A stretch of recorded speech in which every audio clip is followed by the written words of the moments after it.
जय हिंद दोस्तों।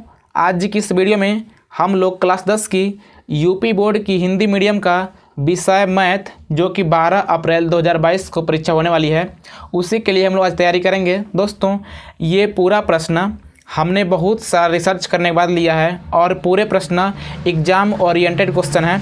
अगर आप इसे हल कर लेते हैं यानी कि देख लेते हैं तो 90% सवाल यहीं से आएंगे।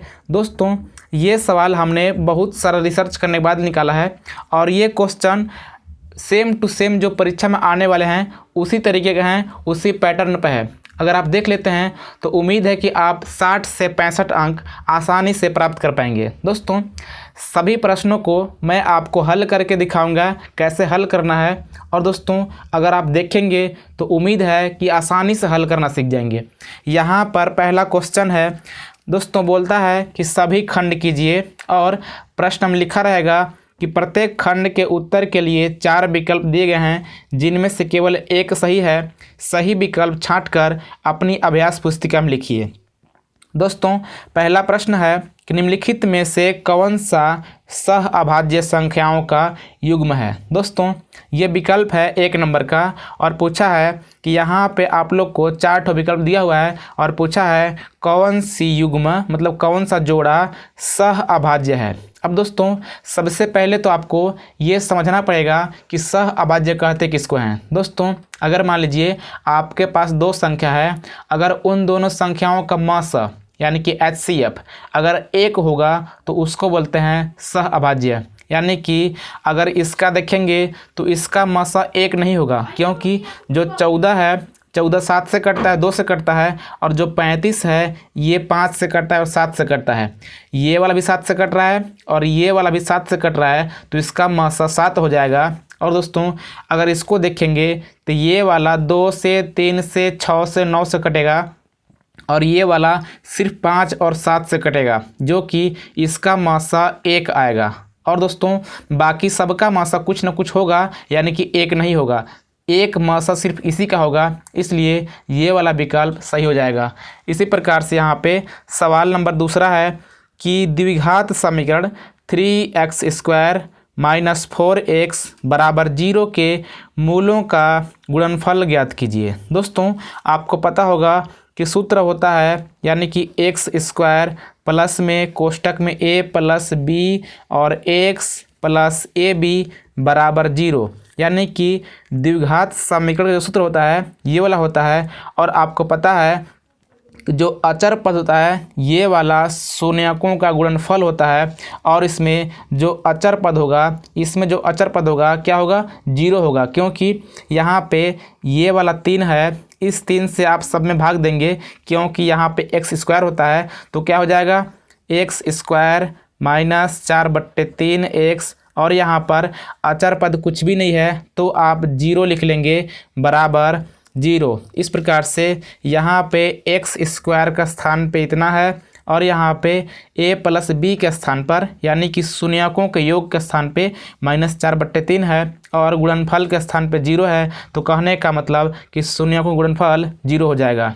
इस प्रकार से आप इसे भी एकदम आसानी से कर लेंगे। दोस्तों, इसी प्रकार से सवाल नंबर जो विकल्प है तीसरा है, समरूप त्रिभुजों की विशेषता होती है कि उनकी संगत भुजाएं समानुपाती होती है और संगत कोण बराबर हो और उपयुक्त में से दोनों, इनमें से कोई नहीं। दोस्तों, समरूप त्रिभुजों के लिए उनकी संगत भुजाओं का अनुपात जो होता है समान होता है और संगत कोण भी बराबर होते हैं। मान लीजिए अगर 90 अंश का 2 ठो कोण है, ये मान लीजिए बड़ा साइज का है और एक ठो और बड़ा है।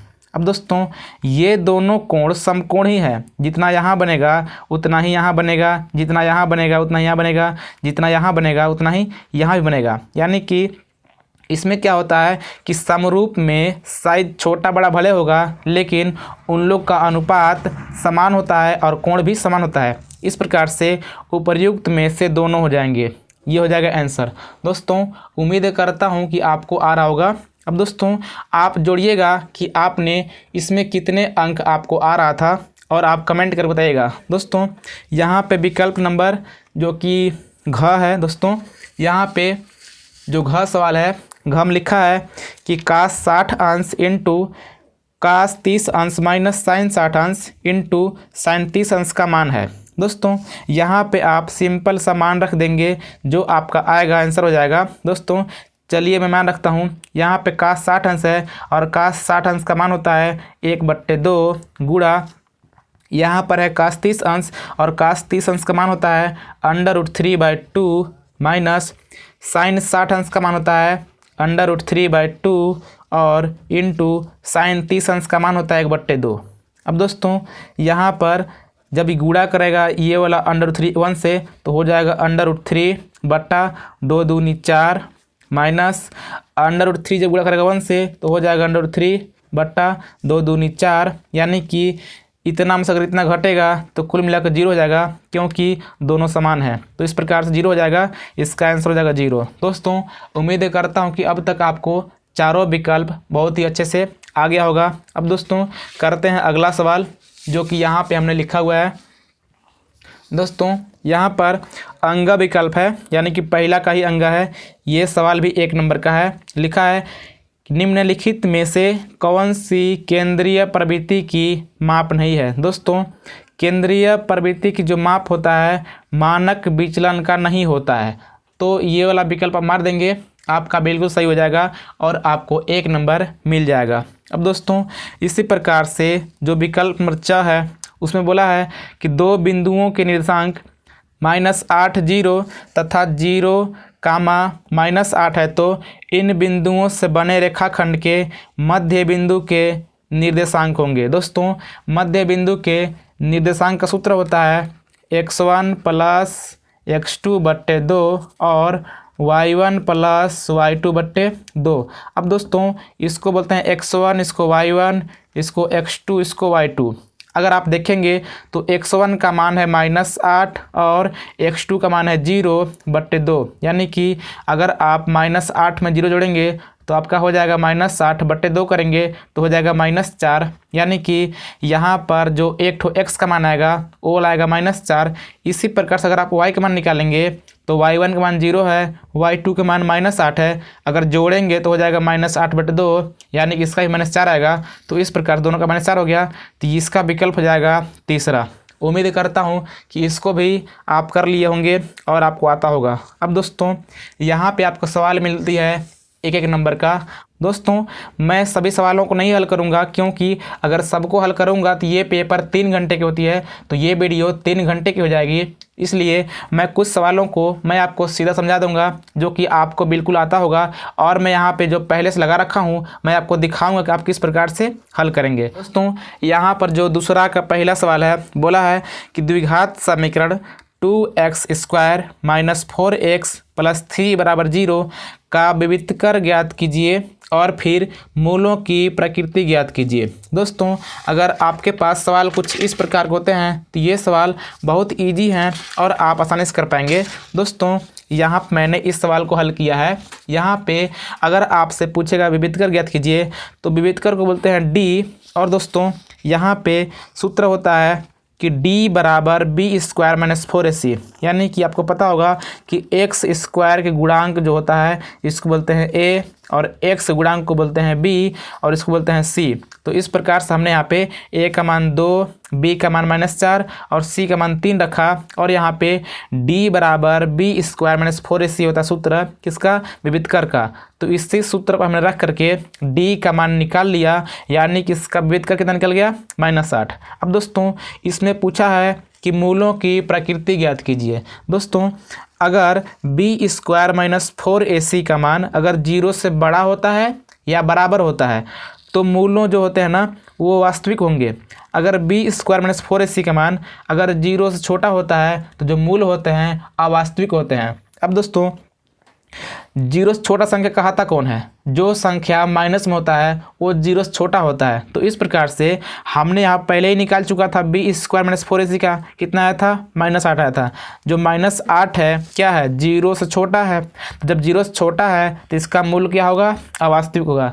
तो इसी प्रकार से आप भी लिख करके 1 अंक पूरा प्राप्त कर सकते हैं। दोस्तों मैं बता दूं कि दूसरा का भी सभी सवाल 1 अंक के ही हैं, इसमें आप ज़्यादा समय मत लगेगा। अगर ज़्यादा समय लगाएंगे तो आप बड़े नंबर वाले सवाल को छोड़ सकते हैं, क्योंकि आपके पास टाइम नहीं बचेगा। इसलिए जितना जल्दी बन जाए आप इसे हल करके निपट लीजिएगा। नहीं तो आप कीजिएगा क्या ना कि जो अधिक नंबर का है उससे ही पहले कीजिएगा, क्योंकि आपके पास टाइम नहीं बचता है। तो इस प्रकार से आप कर लेंगे। अब दोस्तों यहाँ पर सवाल नंबर दूसरा ख है, यदि 15 cot a बराबर 8 हो तो sin a और sec a का मान ज्ञात कीजिए। दोस्तों अगर आपके पास सवाल कुछ ऐसा ही रहेगा तो इसे आप एकदम आसानी से लगा सकते हैं। मैंने इसे लगाया हुआ है, मैं आपको दिखाता हूँ कैसे हल करना है आपको। यहाँ पे आपको दिया है कि 15 cot a बराबर 8, क्या है 15 cot a बराबर 8। अब दोस्तों आपको पता है कि ये वाला 15 गुणा में है, अगर इसको लाएंगे इधर तो हो जाएगा भाग में। अब दोस्तों cot a बराबर होता है आधार बटे लंब, a से आधार l से लंब मानिएगा आप लोग। तो क्या होगा, कहने का मतलब कि आधार हो गया 8 और लंब हो गया 15। तो हमने यहाँ पे समकोण त्रिभुज बना करके और इसका आधार 8 और लंब रख दिया 15। अब दोस्तों हमको निकालना है कर्ण, और आपको पता होगा कि कर्ण बराबर सूत्र होता है अंडर रूट में लंब के स्क्वायर प्लस आधार के स्क्वायर। तो इसी पर रख के आप निकालेंगे तो आपका हो जाएगा 17, यानी कि आपको कर्ण मिल जाएगा 17। अब दोस्तों आपको जैसे ही तीनों पता हो जाता है तो आप किसी का मान भी आसानी से निकाल लेंगे, क्योंकि यहाँ पे अगर साइन ए का मान निकालेंगे तो साइन ए बराबर होता है लंब बटे कर्ण। क्या होता है, लंब बटे कर्ण। तो लंब हो गया 15, कर्ण हो गया 17। तो इस प्रकार से मैंने लिख दिया। और सेक ए बराबर होता है कर्ण बटे आधार, तो इस प्रकार से कर्ण 17 है और आधार 8 है, तो हमने लिख लिया। अब दोस्तों उम्मीद करता हूँ कि इस सवाल को भी आप बहुत ही अच्छे तरीके से सीख चुके होंगे। अब करते हैं दूसरा के ग। दोस्तों यहाँ पर दूसरा का ग है कि यदि दो समरूप त्रिभुजों का क्षेत्रफल क्रमशः 121 वर्ग सेंटीमीटर तथा 289 वर्ग सेंटीमीटर है तो इनकी संगत भुजाओं का अनुपात बताइए। दोस्तों ये सवाल आपको 6 पाठ मिला होगा, जो कि इसका परिमेय 6.6 था। उसमें बोला था कि त्रिभुज के मतलब समरूप त्रिभुज के क्षेत्रफलों का जो अनुपात होता है उनकी संगत भुजाओं के अनुपात के वर्ग के बराबर होता है। यानी कि ये प्रमेय आपने पढ़ा होगा कि किसी भी समरूप त्रिभुज के क्षेत्रफलों का अनुपात उनके संगत भुजाओं के वर्ग के अनुपात के बराबर होता है। तो उसी पर हमने रख दिया। यहाँ पे क्षेत्रफल पता है 121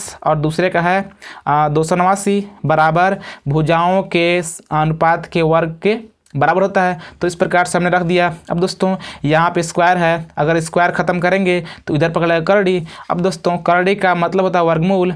121 का निकल जाएगा 11 और 289 का निकल जाएगा 17। तो इस प्रकार से अनुपात निकालेंगे तो ए बी अनुपात पी क्यू बराबर 11:17, यानी कि इसी को आप अनुपात में लिख सकते हैं। इस प्रकार से इसका भी आंसर हो गया। दोस्तों आप इतना डिटेल मत लिखिएगा, क्योंकि अगर आप इतना लिखेंगे डिटेल में तो आपका टाइम लॉस्ट होगा और आप टाइम मैनेजमेंट नहीं कर पाएंगे। सो फ्रेंड्स जितना शॉर्टकट बनेगा आप कीजिएगा। 1 नंबर से कम तो नहीं देगा, यानी कि 1 नंबर की सवाल है तो 1 अंक देगा ही। तो इस प्रकार से आप कर लेंगे। अब दोस्तों देखते हैं दूसरा का घ। दोस्तों यहाँ पर दूसरा घ है, बोला है यदि किसी बंटन का माध्य 16 और बहुलक 13 हो तो बंटन की माध्यिका ज्ञात कीजिए। दोस्तों ये सवाल मोस्ट इम्पोर्टेंट है, यानी कि मैं कहूँगा सबसे इम्पोर्टेंट। भले ही 1 नंबर का है लेकिन ये सवाल है, क्योंकि ये सवाल का जो फार्मूला है ये वाला जल्दी याद नहीं पड़ता है। तो यहाँ पे हमने लिखा हुआ है दोस्तों, यानी कि माध्य बहुलक और माध्यिका का जो संबंध होता है, जो सूत्र होता है वो होता है कि माध्य माइनस बहुलक बराबर 3 कोष्टक में माध्य माइनस माध्यिका। अब दोस्तों इसको हमने एज इट इज छोड़ दिया। ये वाला 3 गुणा में है तो अंदर दोनों में गुणा करेगा, यानी कि माध्य में भी और माध्यिका में भी। तो हमने करा दिया सेम टू सेम। अब दोस्तों हम लोग को निकालना है माध्यिका, क्योंकि जो सवाल ने कहा है, सवाल ने पूछा है कि माध्यिका ज्ञात कीजिए, यानी कि हम लोग को निकालना है माध्यिका। तो क्या करेंगे, कि आप माध्यिका को लाएंगे इस साइड तो क्या होगा, माइनस में 3 माध्यिका है, जब इसको इधर लाएंगे तो जाएगा प्लस में, बराबर ये वाला अपने स्थान पे, ये देखिए प्लस है, इधर आएगा तो माइनस हो जाएगा, और ये वाला माइनस है, इसको लाएंगे इधर तो हो जाएगा प्लस में। तो इस प्रकार से 3 अपने स्थान पे, माध्य दिया हुआ था 16 और माइनस ये वाला माध्य 16 है, प्लस बहुलक 13 था तो हमने रख दिया। अब दोस्तों यहाँ हो जाता है 16 3 48, 48 में घटाएंगे 16 तो बचेगा 32 और 32 13 45। इस प्रकार से हो गया 3 माध्यिका बराबर 45। अगर आप निकालेंगे माध्यिका तो हो जाएगा माध्यिका बराबर 45/3, क्योंकि ये गुणा में है, इसको लाएंगे इधर जगह बट्टा में तो 15 3 45, यानी कि माध्यिका निकल जाएगा 15। इस प्रकार से उम्मीद करता हूँ कि इसे भी आप समझ चुके होंगे। अब करते हैं अगला सवाल, जो कि सवाल नंबर तीसरा का पहला होगा। अब दोस्तों यहाँ पर हमने सवाल नंबर तीसरा का पहला लिया हुआ है, जो कि तीसरा का सभी सवाल 2 अंक के हैं। दोस्तों इसे आप थोड़ा सा सही से हल कीजिएगा, क्योंकि 2 अंक है तो इसका बहुत वैल्यू है दोस्तों, इसलिए आप इसको कर लीजिएगा। दोस्तों यहाँ पर जो सबसे मोस्ट इम्पोर्टेंट है ये वाला है, सिद्ध कीजिए √3 एक अपरिमेय संख्या है। दोस्तों आपको एग्जाम में √3 के स्थान पे √5 मिल सकता है, 6 मिल सकता है और कुछ मिल सकता है, लेकिन दोस्तों ये सवाल एकदम गारंटी है कि आएगा ही आएगा, इसलिए इसे आप अच्छे से तैयारी कर लीजिएगा ताकि आपको कोई दिक्कत ना हो। दोस्तों इसको हल करने का बहुत सिंपल तरीका है, इसको थोड़ा देखिएगा। यहाँ पे हमने हल किया हुआ है, क्योंकि दोस्तों अगर मैं आपको इसको समझाऊंगा तो अधिक टाइम लग जाएगा, यानी कि वीडियो बहुत लंबा हो जाएगा,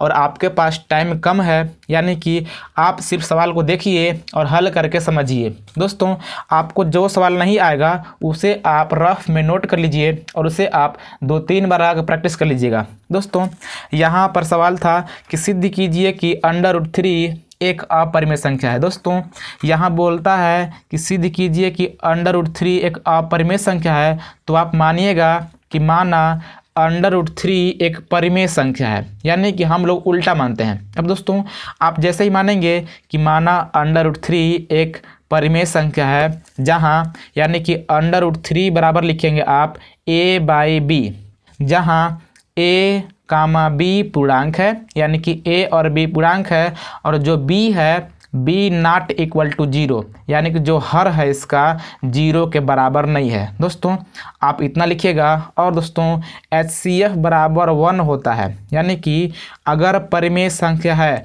तो परिमेय संख्याओं के अंश और हर का जो मसा होता है 1 होता है, ये इसका रूल है। अब दोस्तों हम लोग को सिद्ध करके दिखाना है कि ये परिमेय संख्या है कि अपरिमेय संख्या है। अब दोस्तों आप लिखेंगे कि दोनों पक्षों को वर्ग करने पर, यानी कि मैं आपको एक बार फिर से बोलता हूँ कि सबसे पहले आप मानेंगे कि माना √3 एक परिमेय संख्या है। इसके बाद आप लिखेंगे कि √3 बराबर a/b, p/q, m/n, कुछ भी लिख सकते हैं, कोई दिक्कत नहीं है, जहाँ a और b पूर्णांक है और जो b ≠ 0, यानी कि जो b का मान है 0 नहीं है। और दोस्तों HCF 1 होता है, कब होता है, जब परिमेय संख्या होता है तब। अब यहाँ देखते हैं, आप लिखेंगे दोनों पक्षों को वर्ग करने पर, यानी कि आप इसका और इसका दोनों को वर्ग कराएंगे। अब दोस्तों इसके बट्टे में आप 1 मान सकते हैं, क्योंकि 1 मानने से कोई फर्क पड़ता नहीं है, तो इस प्रकार से इसका वर्ग करेंगे, इसका वर्ग करेंगे। दोस्तों किसी भी करड़ी वाले संख्या को जब आप वर्ग करते हैं तो उसका करड़ी खत्म हो जाता है, तो इस प्रकार से √3 का करड़ी खत्म हो गया, सिर्फ 3 बच गया, और बट्टा 1 बराबर जब इसका स्क्वायर करेंगे तो हो जाएगा a²/b²। अब दोस्तों इसका गुणा इधर, इसका गुणा इधर करते हैं, जब 1 गुणा करेगा a² से तो हो जाएगा a² बराबर ये गुणा करेगा इधर तो हो जाएगा 3b²। दोस्तों आप इसको मानिएगा समीकरण 1। दोस्तों सवाल भले ही कम नंबर का है, लेकिन 4 अंक का भी आ सकता है, कोई गारंटी नहीं है, इसलिए क्योंकि इसका जो प्रोसेस है बहुत लंबा है, यानी सिंपल है, लंबा नहीं है, आप इसको कठिन मत मानिएगा। सबसे पहले आप करना क्या है, परिमेय संख्या मानना है और इसको वर्ग करना है। अब दोस्तों इसको मानना है समीकरण 1। अब दोस्तों आप क्या लिखेंगे, a² 3 से विभाजित है। अब दोस्तों अगर a² 3 से विभाजित है तो a भी 3 से क्या होगा, विभाजित होगा, क्योंकि अगर मैं आपसे बोलूं कि 5 का जो स्क्वायर है यानी 25, ये 5 से विभाज्य है, तो जो 5 है 5 भी तो 5 से विभाज्य हो गया, क्योंकि 5 से कम 5 तो होबे करेगा। तो इस प्रकार से आप लिखेंगे कि चूंकि ए स्क्वायर 3 से विभाज्य है इसलिए ए भी 3 से विभाजित होगा। इस प्रकार से लिखने के बाद अब दोस्तों एक बार आप फिर लिखते हैं कि पुनः माना a बराबर 3r, यानी कि आप मान लीजिएगा कि a बराबर 3r दोस्तों मानते हैं। अब लिखेंगे दोनों पक्षों को वर्ग करने पर, आप वर्ग कराएंगे तो क्या होगा, a का वर्ग कराएंगे तो हो जाएगा a स्क्वायर, और बराबर जब इसका स्क्वायर कराएंगे तो हो जाएगा 3 3 9 r स्क्वायर। अब दोस्तों यहाँ पर आपको ए स्क्वायर का मान पता है पहले से ही, जो कि 3b स्क्वायर है। अब दोस्तों ए स्क्वायर का स्थान पे आप रखेंगे 3b स्क्वायर, ये वाला 3 है गुणा में, अगर आप इसको लाएंगे इधर हो जाएगा बट्टा में, 3 3 9 हो जाएगा, यानी 3 से कट जाएगा। अब दोस्तों हो जाएगा b स्क्वायर बराबर 3r स्क्वायर। अब दोस्तों जैसे ही इतना हो जाता है तो क्या करेंगे ना कि आप सेम टू सेम पहले की तरह लिखेंगे, चूँकि b स्क्वायर 3 से विभाजित है इसलिए b भी 3 से विभाजित होगा। अब दोस्तों a व b दोनों 3 से विभाज्य हैं, क्योंकि दोस्तों यहाँ पर जो a स्क्वायर आया था, यानी कि a स्क्वायर बराबर 3b स्क्वायर, हमने बोला था कि जो a स्क्वायर है क्या है, 3 से विभाजित है, और यहाँ पर भी सेम टू सेम आया, यानी कि b square minus 3r square, तो ये भी 3 से विभाजित है। तो आप कह सकते हैं कि a और b दोनों क्या हैं, 3 से विभाज्य हैं, अतः HCF 3 होगा। क्या होगा, अगर a और b दोनों 3 से विभाज्य हैं तो क्या होगा, HCF 3 होगा। अब दोस्तों HCF 3 होगा, लेकिन होना चाहिए था 1, तो 1 नहीं हुआ, यानी कि HCF 3 हुआ 1 नहीं हुआ। तो आप लिखेंगे अतः अवधारणा विपरीत है, यानी कि जो यह अवधारणा है विपरीत है, 1 होना चाहिए था लेकिन 1 नहीं हुआ, 3 हुआ। तो इस प्रकार से आप लिखेंगे कि इसलिए √3 एक अपरिमेय संख्या है। दोस्तों इसको आप 3-4 बार प्रैक्टिस कर लीजिए, क्योंकि ये सवाल निश्चित रूप से आपको देखने को मिलेगा, ये मेरी गारंटी है। और 3-4 बार प्रैक्टिस कर लीजिए ताकि आपको कोई दिक्कत ना हो। अगर आप जाए परीक्षा में तो केवल लगा करके आएँ, यानी कि 2 नंबर प्राप्त करके ही आएँ। इस प्रकार दोस्तों यहाँ पे हो गया तीसरा का पहला। अब दोस्तों यहाँ पे हमने लिया हुआ है तीसरा का ख नंबर, जो कि दोस्तों है a का मान ज्ञात कीजिए, जिसके लिए निकाय ax + 2y = 2, 8x + ay = 4 के अपरिमित रूप से अनेक हल होंगे। दोस्तों आपको एक ठो चार्ट मिला होगा 3 पार्ट में, जो कि अपरिमित रूप से अगर अनेक हल बोलता है तो वो क्या होता है ना कि a1/a2, b1/b2 और c1/c2 का जो मान होता है तीनों बराबर होते हैं। तो इस प्रकार से इसका रूल होता है। अब दोस्तों यहाँ पे हमने लगाया हुआ है, यानी कि आप भी कुछ इसी प्रकार से करेंगे बोर्ड एग्जाम में। सबसे पहले आप लिखेंगे समीकरण को, और आप मान लेंगे समीकरण 1 और ये वाला 2। अब दोस्तों जो ये होता है a1 का मान होता है ये वाला b1 का, ये वाला c1 का, यानी कि x और y को छोड़ के यहाँ पर जो संख्या रहेगा इसको मानेंगे a1, इसको मानेंगे b1, इसको मानेंगे c1, यानी कि समीकरण 1 में a1 b1 c1 मानेंगे और 2 में क्या मानेंगे a2 b2 c2। अब दोस्तों इस प्रकार से मानने के बाद आप लिखेंगे कि यदि a1/a2 बराबर b1/b2 बराबर c1/c2 बराबर होता है तो इसका अपरिमित रूप से अनेक हल होता है। अब दोस्तों इतना करने के बाद a1 का मान आपको a मिल चुका है, और a2 का मान 8 मिल चुका है, b1 का मान 2 और b2 का मान a मिला हुआ है, और c1 का 2 और c2 का 4। तो इस प्रकार से हमने रख लिया। अब दोस्तों आप जैसे ही इतना कर लेते हैं तो इन तीनों क्या हैं, ये तीनों बराबर हैं, तो इन तीनों में से हम लोग को a का मान निकालना है। अब दोस्तों a का मान निकालना है ना, तो इन तीनों में से किसी 2 को लेकर के आप a का मान निकाल सकते हैं, यानी कि अगर आप इन दोनों को लेंगे तब भी a का मान निकल जाएगा, इन दोनों को लेंगे तब भी a का मान निकल जाएगा, इन दोनों को लेंगे तब भी a का मान निकल जाएगा, यानी कि सबका समान निकलेगा। जैसे कि हमने लिया हुआ पहला में इसको और इसको लिया हुआ है, यानी कि a/8 2/4, यहाँ हमने लिया हुआ है। अब दोस्तों आपको पता है कि ये गुणा करेगा इधर, ये गुणा करेगा इधर, तो कितना हो जाएगा 4a बराबर 16, 4 है गुणा में, इधर आएगा तो भाग में हो जाएगा, यानी 4 चौका 16। तो इस प्रकार से भी a का मान निकल गया 4। अब दोस्तों अगर मैं इसको और इसको लूँगा तब भी उतना ही आएगा, क्योंकि अगर ये गुणा करेगा इधर तो जाएगा a स्क्वायर बराबर 8 दूनी 16। आपको पता है कि अगर a का मान निकाल लेंगे तो इधर करड़ी पकड़ेगा और करड़ी में 16 का मान 4 होता है, तो इस प्रकार से आप निकाल सकते हैं। दोस्तों यहाँ पर मैंने तीनों को लेकर के हल करके दिखा दिया है, लेकिन आप किसी दो को लेकर के हल करके निकाल लीजिएगा, टाइम वेस्ट मत कीजिएगा। अब दोस्तों इसी प्रकार से हमने लिया हुआ है तीसरा का ग। दोस्तों यहाँ पर तीसरा ग सवाल है, दिए गए चित्र में PS/SQ बराबर PT/TR तथा कोण PST बराबर PRQ है, तो सिद्ध कीजिए कि त्रिभुज PQR एक समद्विबाहु त्रिभुज है। दोस्तों ये बहुत सिंपल है, उम्मीद है कि आपको आता होगा, इसीलिए मैंने लिख दिया है कि इसे स्वयं हल करें। यानी कि हमने आप जब लगा रहा था तो वहाँ पर हमने लिख दिया है कि इसे स्वयं हल करें, यानी कि अगर आप इसे देखेंगे तो ये बहुत सिंपल है, आप आसानी से कर पाएंगे, ऐसा मुझे उम्मीद है। अब दोस्तों यहाँ पे जो सवाल नंबर तीसरा घ है, ये सवाल है कि एक 40 सेंटीमीटर ऊंचे शंकु के छिनक के वृत्ताकार सिरों की त्रिज्याएं 38 सेंटीमीटर और 8 सेंटीमीटर है। शंकु के छिन्नक की तिरछी ऊंचाई ज्ञात कीजिए। दोस्तों आपको पता होगा छिन्नक क्या होता है ना, कि छिन्नक एक शंकु होता है, यानी कि शंकु को ही ऊपर से काट दिया जाता है तो ये बन जाता है छिन्नक। अब दोस्तों अब ये छिन्नक बन गया तो ऊपर भी वृत्ताकार बन गया होगा और नीचे भी, तो कहने का मतलब इसमें त्रिज्या दो होता है, एक ठो ऊपर होता है, नीचे होता है। तो नीचे का त्रिज्या दिया हुआ है 38 और ऊपर का 8 दिया हुआ है, और दोस्तों इसका ऊंचाई दिया हुआ है 40। अब दोस्तों नीचे वाले को बोलते हैं R1, ऊपर वाले को बोलते हैं R2, यानी कि R से त्रिज्या होता है तो R1 और R2 का मान पता है, और H को बोलते हैं ऊंचाई, ऊंचाई का मान पता है 40। अब दोस्तों इसका फार्मूला होता है L बराबर, यानी कि तिर्यक ऊंचाई को बोलते हैं L। अब दोस्तों इसका फार्मूला होता है कि L बराबर अंडर में H square plus R1 minus R2 का होल स्क्वायर। दोस्तों इतना लिखने के बाद यहाँ पे H का मान 40 है, माइनस यहाँ पर R1 का मान 38, R2 का मान 8 है।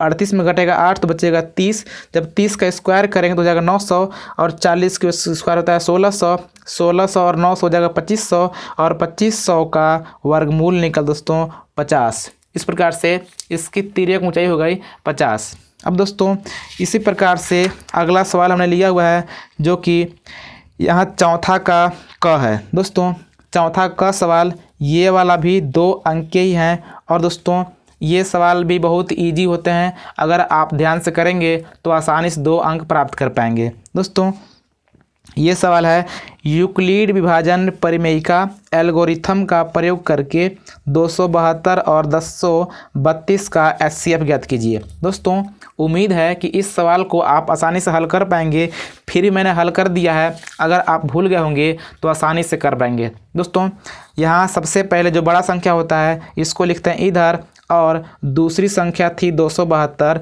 तो सोचना ये होता है कि 1032 में 272 से कितना बार गुणा कर सकते हैं कि इससे अधिक ना हो, कम भले हो जाए। तो अगर आप 3 बार करेंगे तो 3 बार करने के बाद आपका 216 शेष बचता है। अब दोस्तों ये वाला आता है यहाँ, और देखते हैं कि 216 में कितना से गुणा करें कि 272 से अधिक ना हो, कम भले हो जाए, तो जाएगा 1 बार और शेष बचेगा 56। तो इसी प्रोसेस से यानी कि जो शेष यानी कि जो यहाँ होता है इसको लाते हैं यहाँ, और जो शेष बचता है उसको पुनः यहाँ लिखते हैं। अब दोस्तों इसी प्रकार से जब तक कि शेषफल 0 ना आ जाए, जब शेषफल 0 आ जाता है तो जिस संख्या से लास्ट में गुणा करने पर शेषफल 0 हो गया था वही मासा होता है, यानी कि यहाँ 8 था तो इसका मासा 8 हो गया। दोस्तों उम्मीद है कि आपको आता होगा, इसमें हम लोग टाइम वेस्ट नहीं करेंगे। अब दोस्तों अगला सवाल है जो कि बहुत ही इंपॉर्टेंट है, भले ही 2 अंक का है। दोस्तों ये सवाल है कि एक त्रिभुज ABC की भुजा BC पर एक बिंदु D इस प्रकार है कि त्रिभुज ADC बराबर त्रिभुज BAC, यानी कि दोनों बराबर हैं। कहने का मतलब कि एक त्रिभुज ABC है, बोला है कि भुजा BC पर एक बिंदु D इस प्रकार है कि जो कोण ADC है कोण BAC के बराबर है तो सिद्ध कीजिए कि CA² बराबर CB इंटू CD। दोस्तों इस सवाल को मैं आपको हल करके दिखाता हूँ। ये सवाल बहुत ईजी है, कठिन तो नहीं है, लेकिन उम्मीद है आप कर भी पाएंगे। लेकिन मैं आपको दिखाता हूँ, अगर शायद आपकी याद भूल गई हो तो दोस्तों इसको आप पूरा देखिएगा, क्योंकि ये सवाल ही बहुत इंपॉर्टेंट है और हो सकता है आपको बोर्ड एग्जाम में देखने को मिल जाए। दोस्तों आप यहाँ पे किसी भी सवाल को स्किप मत कीजिएगा, क्योंकि सभी सवाल मोस्ट इम्पोर्टेंट हैं और ये सवाल आपको बोर्ड एग्जाम में बहुत अच्छे अंक दिलाएंगे। दोस्तों सबसे पहले बोला है कि एक त्रिभुज ABC है, तो सबसे पहले आप एक त्रिभुज बना लेंगे जिसका नाम ABC रख देंगे, यानी कि ABC। अब दोस्तों आगे बोला है कि भुजा BC पर, यानी कि भुजा BC पर एक बिंदु D इस प्रकार लीजिए कि कोण ADC BAC के बराबर हो, यानी कि इसको कुछ हल्का सा इस तरह से ले लीजिए, यानी कि 90 डिग्री ना हो, और इसको मान लीजिए D। अब दोस्तों आप जैसे ही इतना कर लेते हैं तो आपको यहाँ पे दिया हुआ है, यानी कि आप लिखेंगे कि दिया है दोस्तों कोण ADC बराबर कोण BAC। दोस्तों ये हम लोग को पहले से पता है। और दोस्तों एक बात और बोला है कि जो कोण ADC है BAC के बराबर है, यानी कि जो कोण A है D के बराबर है। अब दोस्तों इतना आपको पता है तो कहने का मतलब एक बात तो और है कि अगर आप देखेंगे तो इसमें क्या है ना कि आप लिख सकते हैं कि कोण ACB बराबर कोण DCA, यानी कि ACB जो कोण C है, कोण किसके बराबर होगा DCA, क्योंकि अगर इस त्रिभुज की बात करेंगे तो इस त्रिभुज में भी ये वाला कोण है, और अगर पूरे की बात करेंगे तो इसमें भी ये वाला आ रहा है, यानी कि दोनों त्रिभुज के लिए ये वाला कोण काम कर रहा है। अब दोस्तों आपको पता है कि जब किसी भी दो त्रिभुज में अगर दो ठो कोण बराबर हो जाते हैं तो वो वाला AA, यानी कि एंगल टू एंगल की कसौटी से क्या होता है, समरूप होते हैं। एंगल की कसौटी से क्या होता है दोस्तों, समरूप होते हैं, यानी कि जो कोण ABC होगा समरूप होगा कोण DAC के, यानी कि ये वाला जो त्रिभुज होगा इसके समरूप होगा, क्योंकि जो ये वाला कोण है बड़े वाले के लिए भी है और छोटे वाले के लिए भी है। एक ठो ये वाला है और एक ठो तो सवाल में ही दे रखा है कि ये जो कोण D है A के बराबर है। तो इस प्रकार दो ठो कोण बराबर हो गए तो ये तो समरूप हो गए। अब दोस्तों एक बात आपको और पता होगा कि अगर दो ठो त्रिभुज समरूप होते हैं तो उसकी संगत भुजाएं क्या होती हैं, बराबर होती हैं। यानी कि जो AB होगा AD के बराबर होगा, यानी कि AD ना कह करके DA भी आप कह सकते हैं। और दोस्तों जो AC होगा AC बराबर होगा DC के, यानी कि अगर इसकी बात करेंगे AC तो AC बराबर होगा DC के। अब दोस्तों आपको यहाँ पर देखने में लग रहा है कि ये वाला इतनी लंबी है, ये वाला इतना है, लेकिन अगर आप वास्तविक में बनाएंगे तो ये दोनों समान होंगे, यानी कि AC बराबर होगा DC के। और दोस्तों इसी प्रकार से BC बराबर होगा AC के, यानी कि जो बड़े वाले त्रिभुज का आधार है ये वाला इसके बराबर होगा, इसके AC के। तो इस प्रकार से यानी कि दोनों त्रिभुजों की संगत भुजाएं बराबर होंगी। अब दोस्तों आपको एक बात तो और पता होगा कि अगर संगत भुजाएं बराबर होती हैं तो क्या होता है कि AB/DA बराबर AC/DC बराबर और BC/AC, यानी कि ये होता है दोस्तों अगर संगत भुजाएं बराबर होती है तो भुजाओं के जो अनुपात होते हैं क्या होते हैं, बराबर होते हैं। तो इस प्रकार से आप लिख लेंगे। अब दोस्तों इतना लिखने के बाद आप क्या करेंगे ना कि इन दोनों को ले लेंगे, क्योंकि जो हम लोग को हल करना है ना उसमें क्या है, BC है, यानी कि BC है, CD है, CA है। तो CA या AC दोनों सेम होता है, तो CA DC और BC इसी में देखने के लिए मिल रहा है, तो इसी को हम लोग ले लेंगे। यानी कि तो क्या होगा जब इन दोनों को लेंगे ना तो आप लिखेंगे AC, यानी कि दोस्तों AC ना लिख के मैं यहाँ पे CA ही लिख लेता हूँ, यानी कि आप लिखेंगे CA बट्टे आप यहाँ लिख लीजिए CD, क्योंकि हम लोग जो सिद्ध करना है CD सिद्ध करना है, तो लिखेंगे CD और बराबर CB लिख लीजिए, क्योंकि CB सिद्ध करना है, तो CB बटे CA यानी कि CA। अब दोस्तों इसका गुणा इधर करेंगे, इसका इधर करेंगे, जब इसका गुणा इधर करेंगे तो हो जाएगा CA का होल स्क्वायर, क्योंकि 2 बार हो जाएगा, और इधर हो जाएगा CB गुणे CD। इस प्रकार से ये सिद्ध होगा दोस्तों। बहुत इजी था, आप आसानी से कर लेंगे दोस्तों। अगर आपको नहीं आती होगी तो इसे आप अपने रफ में 2-3 बार लगा लीजिए, ये बहुत इजी है और उम्मीद है कि ये आपको पक्का ही बोर्ड एग्ज़ाम में देखने को मिलेंगे और आप 2 अंक आसानी से प्राप्त कर पाएंगे। इस प्रकार से यहाँ पे चौथा का पहला और दूसरा सवाल ख़त्म हुआ। अब दोस्तों देखते हैं चौथा का तीसरा सवाल, यानी कि चौथे का ग। दोस्तों चौथे का ग सवाल है, बोला है कि 5 सेंटीमीटर लंबी रेखाखंड खींचिए और इसे 2:3 अनुपात में विभाजित कीजिए, दोनों भागों की माप लिखिए। दोस्तों ये सवाल भी बहुत ही आसान है, इसे मैं आपको दिखाता हूं करके। दोस्तों इस सवाल के लिए आपको एक पटरी, प्रकाल, पेंसिल, कटर की आवश्यकता पड़ेगी, तो इस चीज़ को आप बोर्ड एग्ज़ाम में लेकर जाइएगा। अगर आप नहीं ले जाएंगे तो आता हुआ सवाल भी छूट सकता है। सो फ्रेंड्स इसका आप विशेष ख्याल रखिएगा। तो यहाँ पर सवाल में बोला है कि 5 सेंटीमीटर लंबी रेखाखंड खींचिए, यानी कि जो बोलेगा सेम वही काम करना है, कोई दिक्कत नहीं है। यानी कि बोला है 5 सेंटीमीटर लंबा, तो हम लोग 5 सेंटीमीटर नाप करके एक रेखाखंड खींचेंगे। दोस्तों हो सकता है कि मैं यहाँ पे कम बेसी खींच दूँ, लेकिन आप आसानी से सही खींचिएगा। दोस्तों आपको रूल पता होना चाहिए, आप किसी प्रकार के सवाल कर लेंगे। यहाँ हो सकती है थोड़ा सा दिक्कत हो जाए हमको करने में, क्योंकि थोड़ी सी लाइटिंग प्रॉब्लम है। तो इस प्रकार से हमने यहाँ पे 5 सेंटीमीटर खींच लिया। अब दोस्तों आप जैसे ही 5 सेंटीमीटर खींच लेते हो, देन आपको यहाँ पे पॉइंट को एकदम क्लियर रखना है, ताकि अगर आप दोबारा रखें तो कोई दिक्कत ना हो, यानी कि इधर उधर ना हो।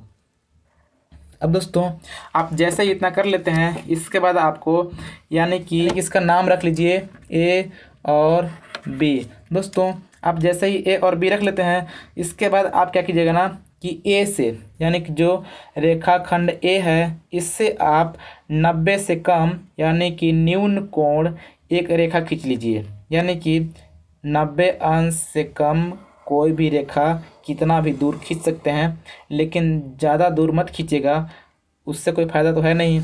इस प्रकार से आप इतनी लंबी खींच लीजिएगा। अब दोस्तों इसके बाद करना ये होता है ना कि यहाँ पे जो अनुपात दिया होता है, यानी कि 2:3 दिया हुआ है, यानी कि 2 और 3 को जोड़ लेंगे कितना हो जाएगा, 2 और 3 हो जाएगा 5। अब दोस्तों आपको करना ये होता है ना कि आप इसे, यानी कि इस रेखाखंड को 5 बराबर भागों में बांटिए। यानी कि आप गोले प्रकार से छोटा सा चाप ले लेंगे, यानी कि इतना बड़ा, और इसे आप 5 बार कुछ इस प्रकार से काट लेंगे।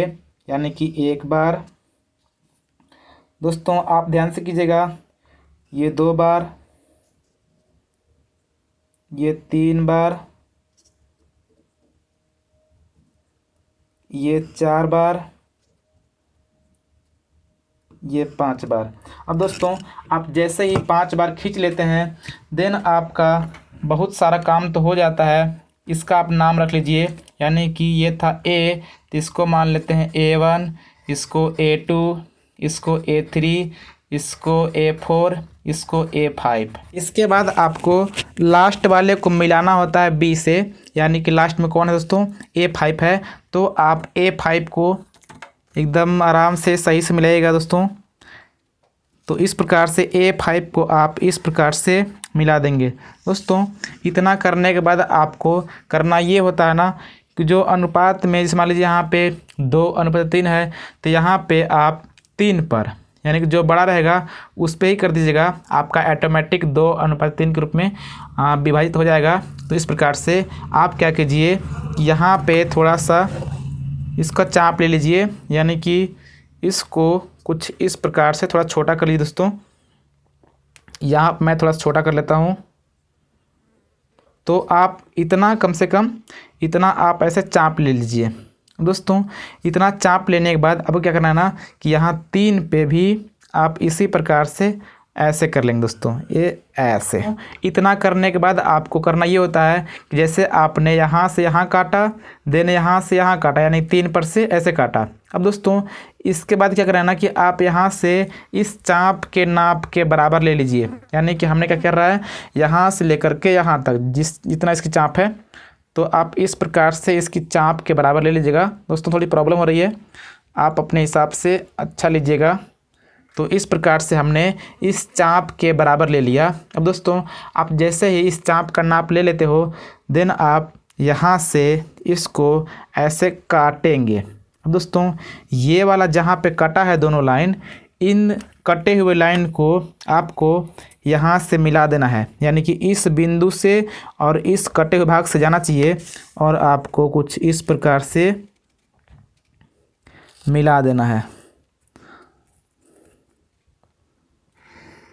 दोस्तों आप जैसे ही मिला लेंगे ये आपका 2:3 के रूप में विभाजित हो जाएगा। दोस्तों थोड़ा बहुत हिल सकता है क्योंकि यहाँ पे थोड़ी सी प्रॉब्लम होती है, तो इसी प्रकार से आप कीजिएगा, आपका बिल्कुल सिंपल हो जाएगा। दोस्तों बोला है कि दोनों भागों को नाप कर लिखिए, यानी माप लिखिए, तो आप माप करके लिख लीजिएगा, यानी कि इसका भी नाम कुछ लिख लीजिए और इससे इधर मापिएगा और इससे इधर मापिएगा। इधर 2 आएगा, इधर 3 आएगा।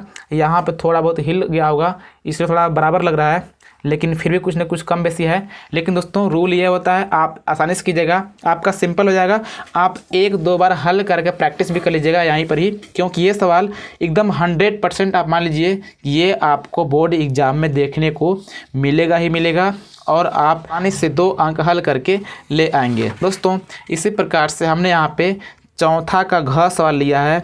बोला है यदि cot थीटा बराबर 7/8 तो 1 + sin थीटा 1 - sin थीटा बटे 1 + cos थीटा और 1 - cos थीटा का मान ज्ञात कीजिए। दोस्तों सबसे पहले तो मैं आपको बता दूं ये सवाल एकदम सिंपल है।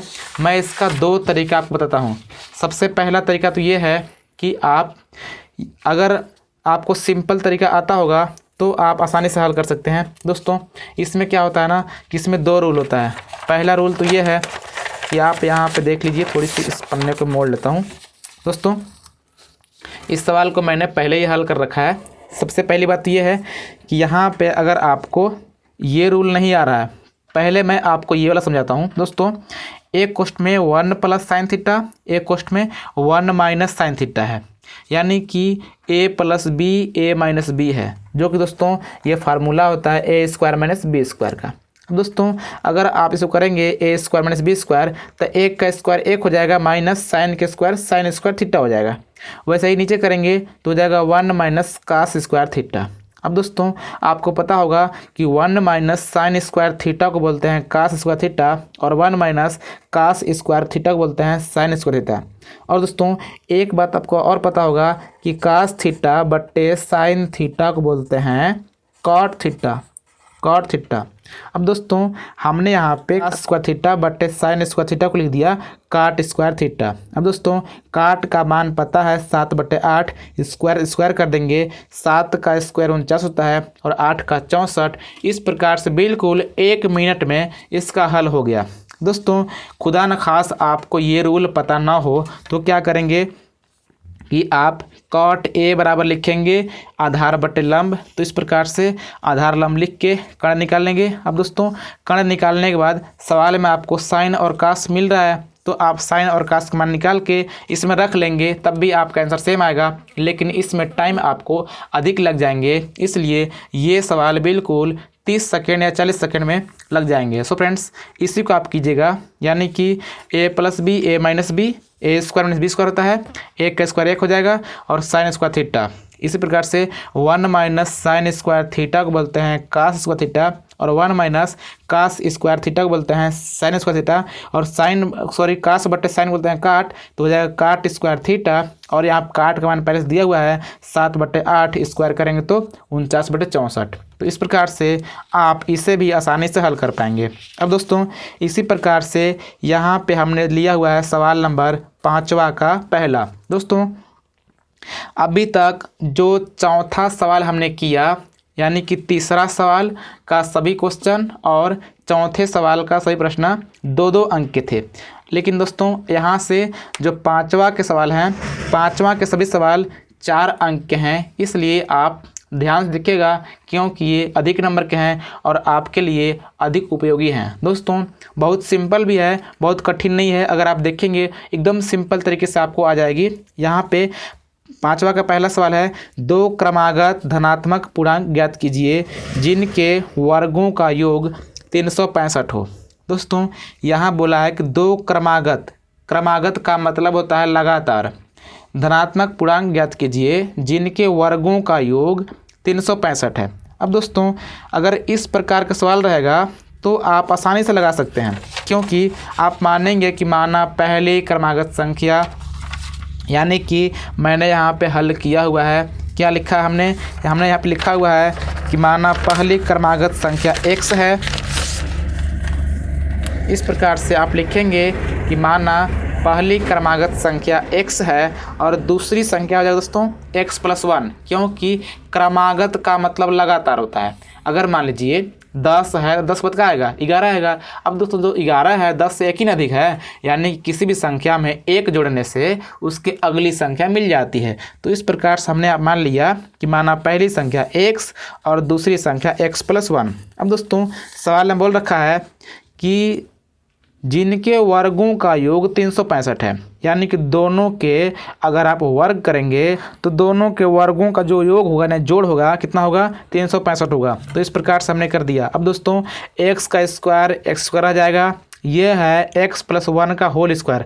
अब दोस्तों यहाँ पे होल स्क्वायर है तो ये वाला a+b के होल स्क्वायर वाले फार्मूले से खुलेगा, यानी कि क्या होता है फार्मूला होता है a² + 2ab, यानी कि 2a का मान x, b का मान 1 है तो हो जाएगा 2x + b² होता है, तो b का मान 1 है, 1 का स्क्वायर 1 होता है, बराबर 365। अब दोस्तों x² हो जाएगा 2x², और ये वाला 2x अपने स्थान पे और ये प्लस अपने स्थान पे। दोस्तों अगर आप इसको लाएंगे इधर तो ये इधर है प्लस में, अगर आएगा इधर हो जाएगा माइनस में। तो इस प्रकार से 2x² अपने स्थान पे, 2x अपने स्थान पे, और यहाँ पे ये वाला प्लस है, ये वाला माइनस है। जब 365 में घटेगा 1 तो बचेगा 364 बराबर 0।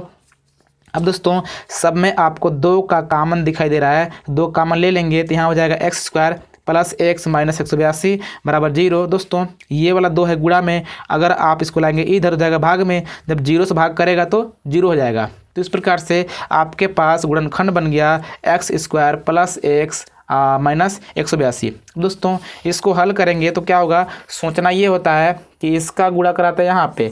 अब 182 कैसे खंड करना है कि गुणा करें तो 182, घटाएं तो 1 आना चाहिए क्योंकि 1 छुपा है। अब दोस्तों इसका खंड होता है 14 13। दोस्तों उम्मीद है कि आपको गुणनखंड आती होगी, इसलिए मैं अब यहाँ पे शॉर्टकट कर दिया हूँ। दोस्तों यहाँ पे होता है 14 13, जब 14 का गुणा कराएंगे 13 में तो आता है 182, और दोनों का अंतर कितने का है 1 का। तो इस प्रकार से हमने लिख दिया। अब दोस्तों यहाँ पर कॉमन लेंगे x का तो बचेगा x + 14, माइनस कॉमन लेंगे 13 का तो हो जाएगा x + 14 बराबर 0। दोनों मिल गए तो एक ठो और एक ठो कोष्टक में इसको। अब दोस्तों इतना करने के बाद अगर आप इसके बराबर 0 लेंगे तो आपका आ जाएगा 13, यानी कि पहली संख्या 13 मिल गया, जो कि हमने माना था x, यानी कि x का मान मिल गया 13। इसका मतलब ये है कि पहली संख्या 13 मिल गया। अब दोस्तों दूसरी संख्या हमने माना था x + 1, यानी कि x का मान 13 + 1, यानी कि 13 × 14। तो इस प्रकार से यहाँ पे दोनों क्रमागत संख्याएं आसानी से मिल गई हैं। दोस्तों उम्मीद करता हूँ कि यहाँ तक भी आप एकदम आसानी से कर पाए होंगे। दोस्तों आप काउंटिंग करिएगा कि आपने कितना इसमें से अपने से कर लिया था, यानी कितना आपको आ रहा था, और आप लास्ट में जोड़ करके कमेंट कीजिएगा, मैं उसका रिप्लाई करूंगा। सो फ्रेंड्स अब देखते हैं सवाल नंबर 5वां के ख। दोस्तों यहाँ पर 5वां ख सवाल है, यानी कि सवाल में बोला हुआ है कि बिंदु -4 6 बिंदु, यानी कि ए, यानी कि दोस्तों एक ठो बिंदु दिया हुआ है और बोला है कि बिंदु ए और बी को जोड़ने वाले रेखाखंड को किस अनुपात में विभाजित करता है। दोस्तों ये सवाल आपको यानी कि कोऑर्डिनेटिंग ज्यामिति में देखने को मिलेंगे, यानी 7 पाठ में निर्देशांक ज्यामिति में। दोस्तों इसमें क्या है ना कि इसमें पूछा है कि एक रेखाखंड ए बी है और उसमें बीच में कोई एक ठो बिंदु है जिसका निर्देशांक -4 और 6 है, तो ये बताइए कि ये जो बिंदु है उस रेखाखंड को किस अनुपात में विभाजित करता है। दोस्तों ये सवाल भी एकदम आसान है, इसे आप देखेंगे तो ये आपको आसानी से आ जाएगा। दोस्तों यहाँ मैं आपको बता रहा हूँ, सबसे पहले आप क्या कीजिएगा ना कि एक रेखाखंड खींचिएगा कुछ इस प्रकार से। मान लीजिए इसका नाम ए है और इसका नाम बी है। अब दोस्तों जो ए है -4 और 6 है, जो बी है कितना है दोस्तों, सॉरी दोस्तों यहाँ -6 और 10 है, कितना है -6 और 10 है, और यहाँ पे जो बी है कितना है 3 और -8 है। दोस्तों बोला है कि बिंदु ये वाला ए और बी को जोड़ रहा है, यानी कि बीच में इन होगा तब ना जोड़ेगा भाई, जो बीच में रहता है वो ना जोड़ता है। इसको मान लेते हैं सी, तो ये हो गया 4 और 6, यानी कि ए का ये वाला, बी का ये वाला, और इसको हमने मान लिया सी जो कि बीच में जोड़ रहा है। अब दोस्तों बोला ये है कि ये जो बिंदु है इन दोनों रेखाखंड को किस अनुपात में विभाजित करता है। अब दोस्तों अनुपात पूछता है तो आप समझिएगा कि m1 और m2 का मान पूछ रहा है। अब दोस्तों जैसे ही m1 और m2 का मान पूछता है तो आप मानते हैं k/1। हमेशा ही आप m1 m2 पूछेगा यानी अनुपात पूछेगा तो आप सिंपल समझ लीजिएगा k/1। अब दोस्तों अब क्या करते हैं ना कि जो यहाँ पे होता है, जो बीच में होता है, इसको मानते हैं x और इसको मानते हैं y, और इसको मान लेते हैं x1, इसको y1, इसको x2, इसको y2। दोस्तों आप कंफ्यूज मत होइए, इसको मानते हैं x1, y1, x2, y2, बीच वाले को xy सिर्फ। और दोस्तों जो अनुपात पूछता है उसको मानते हैं k/1। अब दोस्तों एक फार्मूला होता है, अगर अनुपात पूछेगा तो फार्मूला होता है x बराबर, दोस्तों फार्मूला होता है m1 x2 plus m2 x1 बटे m1 प्लस m2। दोस्तों ये आपका फार्मूला होता है। अब दोस्तों इसी प्रकार से y का होता है y बराबर m1 y2 plus m2 y1 बटे m1 प्लस m2।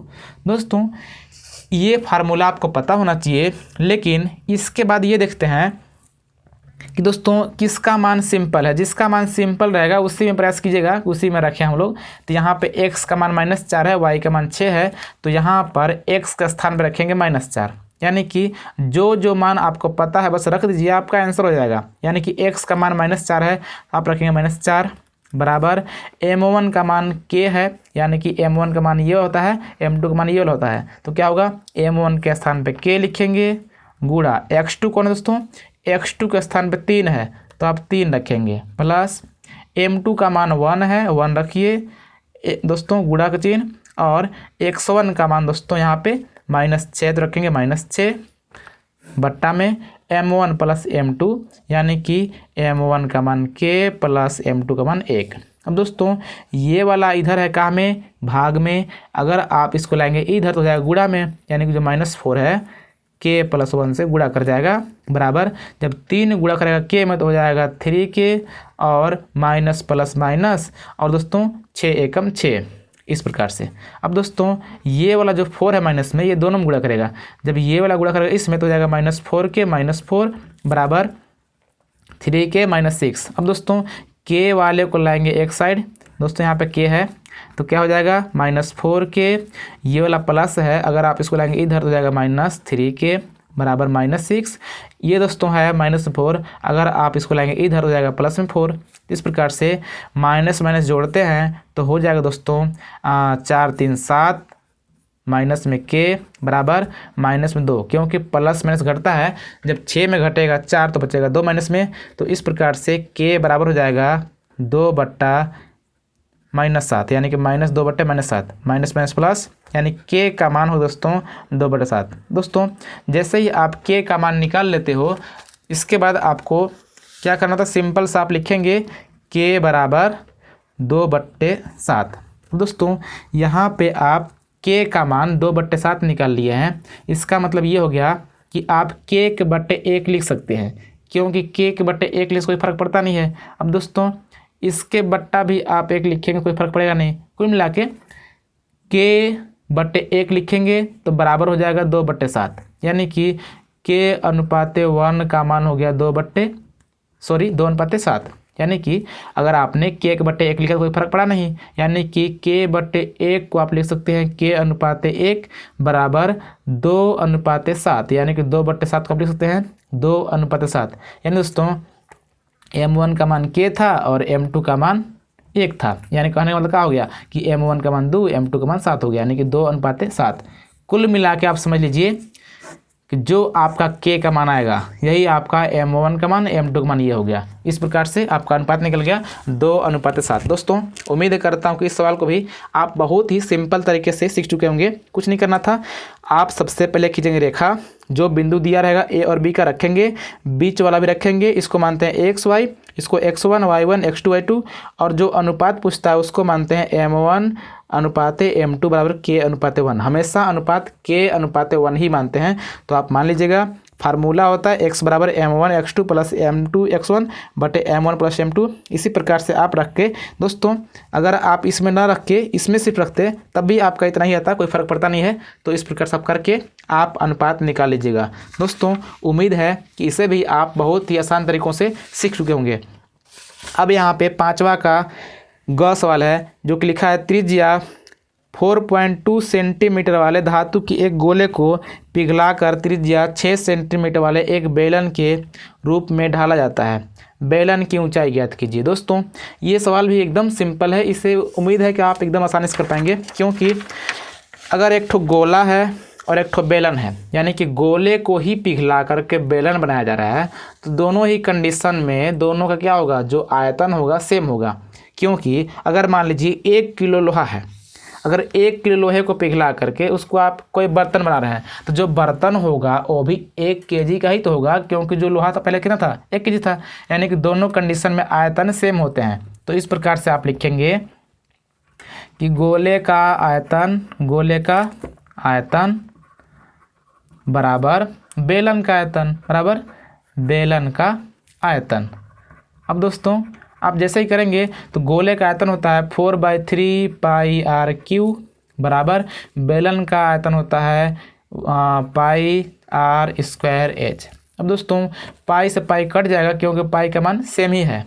अब दोस्तों यहाँ पे 4/3 अपने स्थान पे, और यहाँ पे त्रिज्या कितना है 4.2 है, तो इसे आप लिख लीजिए 3 बार, क्योंकि क्यू का मतलब होता है 3 बार लिखेंगे बराबर। यहाँ पे बेलन का जो त्रिज्या है कितना है 6 है, 6 2 बार लिख लीजिए, और एच पता नहीं है, एच निकालना है, तो इस प्रकार से आप छोड़ दीजिए।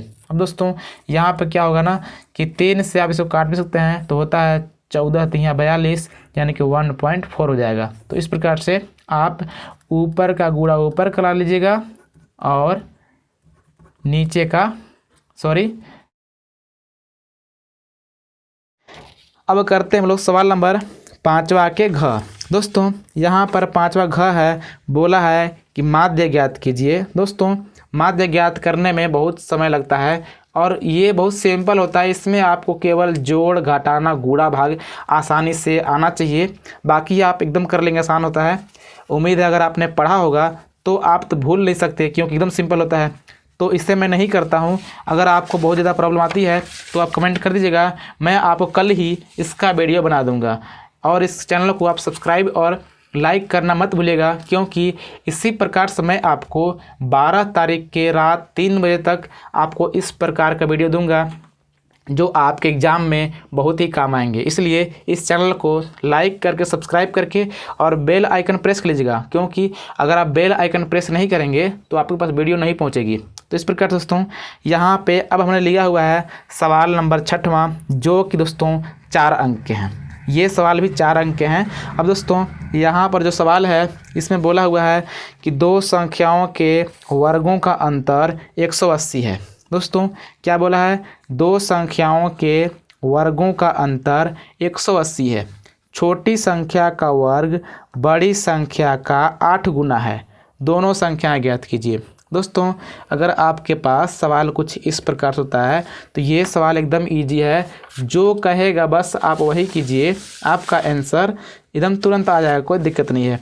तो दोस्तों चलिए मैं आपको हल करके दिखाता हूँ कितना आसान है। दोस्तों यहाँ बोला हुआ है कि दो संख्याओं के वर्गों का अंतर कितना है, 180 है। छोटी संख्या का वर्ग बड़ी संख्या के 8 गुना है, यानी कि इसमें छोटी बड़ी संख्या की बात किया हुआ है, यानी दो ठो संख्या है, एक तो छोटा एक तो बड़ा है। तो आप मान लीजिएगा कि माना बड़ी संख्या बराबर x, बड़ी संख्या बराबर x, छोटी संख्या बराबर y। दोस्तों आप सही से लिखिएगा, मैं यहाँ पे शॉर्टकट ही करता हूँ, यानी कि आप लिखिएगा माना बड़ी संख्या x, माना छोटी संख्या y। अब दोस्तों प्रथम शर्त में तो ये होगा कि बोला है प्रथम शर्त अनुसार, दोस्तों आप ये लिखिएगा कि बोला है कि दोनों संख्याओं के वर्गों का अंतर 180 है, यानी कि बड़ी संख्या का वर्ग और छोटी संख्या के वर्गों का जो अंतर है कितना है, 180 है। इसको आप मान लीजिए समीकरण 1। इसी प्रकार से दूसरा शर्त है, यानी कि द्वितीय शर्त अनुसार क्या दोस्तों बोला है कि छोटी संख्या का वर्ग बड़ी संख्या के 8 गुना है, यानी कि छोटी संख्या का वर्ग, छोटी संख्या y है, इसका जो वर्ग है बड़ी संख्या x है, इसका 8 गुना के बराबर है, यानी कि छोटी संख्या का वर्ग बड़ी संख्या के 8 गुना के बराबर है। यानी दोस्तों वाई स्क्वायर का मान मिल गया 8x। अब दोस्तों यहाँ पर आप लिखेंगे कि समीकरण 1 में वाई स्क्वायर का मान रखने पर, वाई स्क्वायर का मान रखने पर, अब दोस्तों यहाँ पर है x square minus y square बराबर 180, यानी कि x square minus y square का मान मिल गया 8x। तो हम यहाँ पर रख लेंगे 8x बराबर 180। अब दोस्तों यहाँ पर एक्स स्क्वायर माइनस 8x, इधर है प्लस में 180, अगर आप इसको लाएंगे इधर तो जाएगा माइनस में 180 बराबर 0। अब दोस्तों आप जैसे ही इतना कर लेते हैं, इसके बाद आप क्या करेंगे, इसका कर देंगे गुणनखंड। गुणनखंड करना आपको आता होगा, क्या करना है, इसका गुणा कराता है यहाँ पे, यानी 180 होगा। 180 खंड ऐसा करना है, गुणा कर रहे हैं तो आना चाहिए 180, घटा है तो आना चाहिए 8, यानी कि 18 दहा कितना होता है, 180 होता है, और 18 और 10 का अंतर भी कितने का है, 8 का।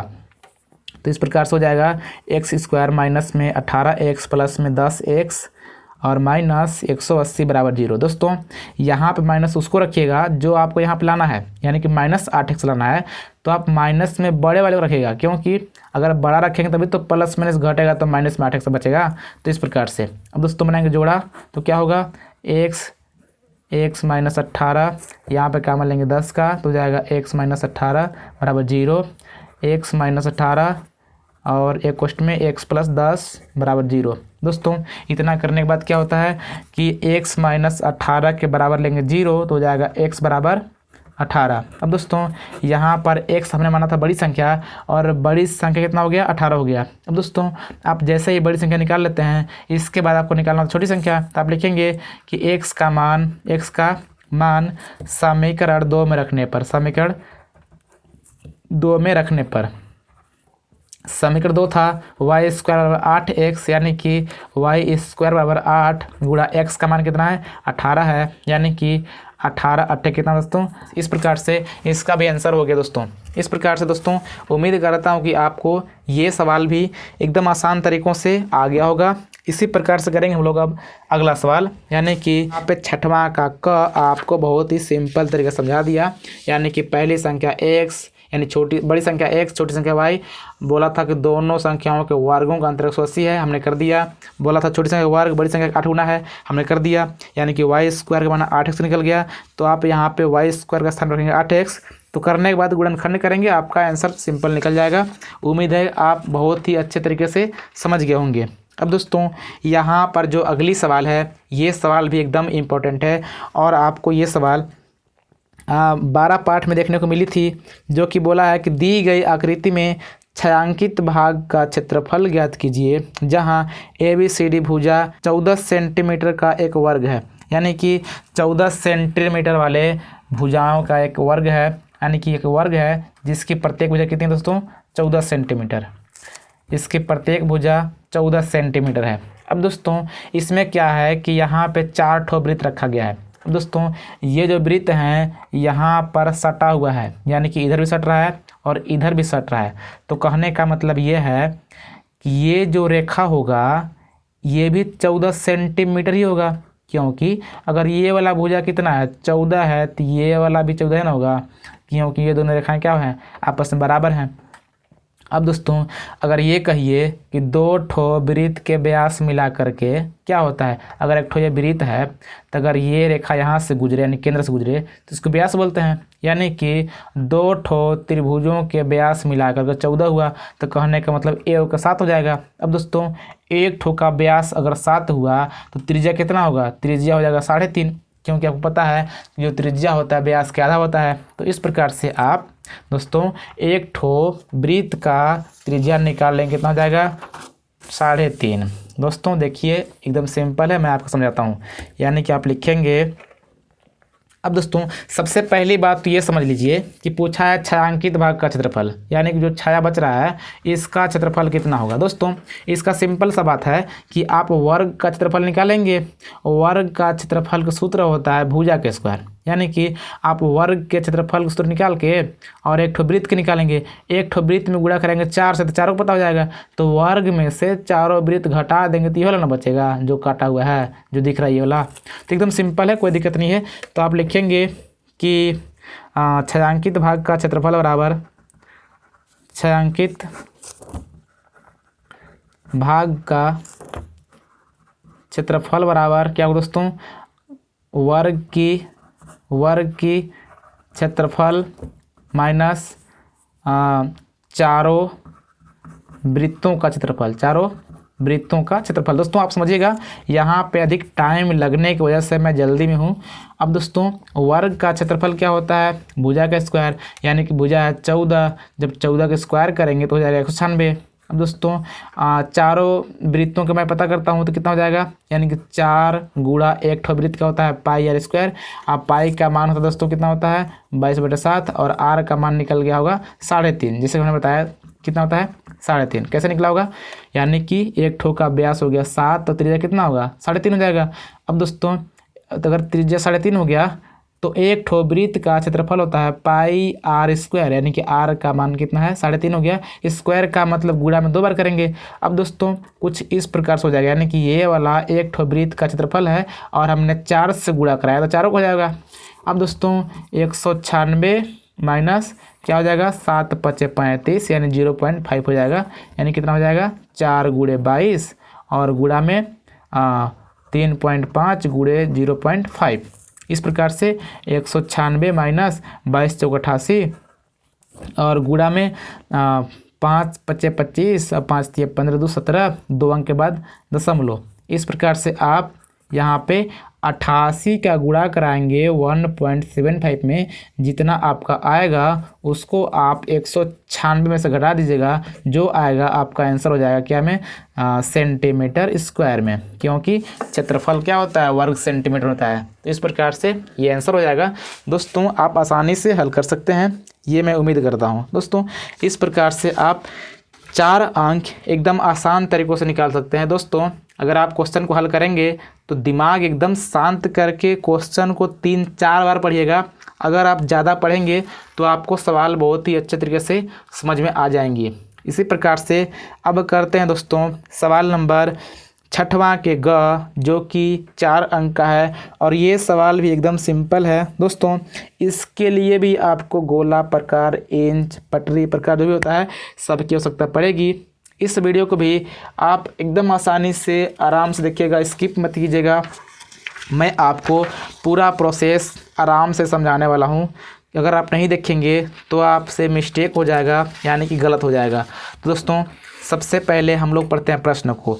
यहाँ पर प्रश्न बोला हुआ है कि 4 सेंटीमीटर त्रिज्या के एक वृत्त पर 6 सेंटीमीटर, दोस्तों ये वाला 14 इस वर्ग के लिखा था हमने, इसको आप मत देखिएगा। यानी कि लिखा है कि 4 सेंटीमीटर त्रिज्या के एक वृत्त पर 6 सेंटीमीटर त्रिज्या के एक संकेंद्रीय वृत्त के किसी बिंदु से एक स्पर्श रेखा की रचना कीजिए और उसकी माप की लंबाई लिखिए। यानी कि एक ही केंद्र से 4 सेंटीमीटर त्रिज्या का वृत्त है और एक ठो वृत्त 6 सेंटीमीटर त्रिज्या का है। यानी कि समकेंद्री का मतलब है कि दोनों त्रिज्याओं का जो केंद्र है, यानी कि दोनों वृत्तों का जो केंद्र है एक ही है। यानी कि हम लोग क्या करना है कि एक ही वृत्त पर 6 सेंटीमीटर और 4 सेंटीमीटर वाले वृत्त बनाना है। तो दोस्तों चलिए सबसे पहले हम लोग बनाते हैं वृत्त, जो कि पहला वृत्त होगा 4 सेंटीमीटर का और दूसरा होगा 6 सेंटीमीटर का। अब दोस्तों एक काम आप आसानी से कर लीजिए। अगर एक ठो वृत्त 4 सेंटीमीटर का और एक ठो 6 सेंटीमीटर का है तो कहने का मतलब आप कीजिएगा ना कि 6 सेंटीमीटर का एक ठो आप वृत्त बना लीजिए पहले। कितने का? 6 सेंटीमीटर का। दोस्तों यहाँ मैं पेन से कर रहा हूँ, आप पेन से मत कीजिएगा, पेंसिल से कीजिएगा। तो इस प्रकार से हमने यहाँ पे पेन से कर लिया 6 सेंटीमीटर का एक रेखा। अब दोस्तों हम लोग को इसी केंद्र पर 2 ठो बनाना है वृत्त। एक की त्रिज्या है 4 सेंटीमीटर और एक की त्रिज्या है 6 सेंटीमीटर। अब दोस्तों अगर आप 4 सेंटीमीटर त्रिज्या का बनाएंगे वृत्त तो क्या करेंगे ना कि आप 0 पर रख के इस सुई को और 4 पर ले जाइए इसको, यानी कि इसको अपने पेंसिल को। दोस्तों ये में थोड़ा सा लंबा प्रोसेस है गोले प्रकार का, तो आप सही से रखिएगा। यहाँ पे हमने बिल्कुल 4 पे रखी है। दोस्तों आपको शायद ना दिखाई दे रहा हो, यहाँ देखिए 4 है और हमने 4 पर रखा है। आप करेक्ट कीजिएगा क्योंकि आपको नाप करके बताना भी होता है। अगर आप करेक्ट नहीं करेंगे तो आपका मिस्टेक हो जाएगा। दोस्तों यहाँ पर रखिए, आप यहाँ पर या यहाँ पर कहीं रख सकते हैं, कोई दिक्कत तो है नहीं। तो इस प्रकार से मैं यहाँ इसको मानकर केंद्र और मैं बनाता हूँ वृत्त। ये वृत्त है दोस्तों 4 सेंटीमीटर त्रिज्या का, 4 सेंटीमीटर त्रिज्या का ये वृत्त है।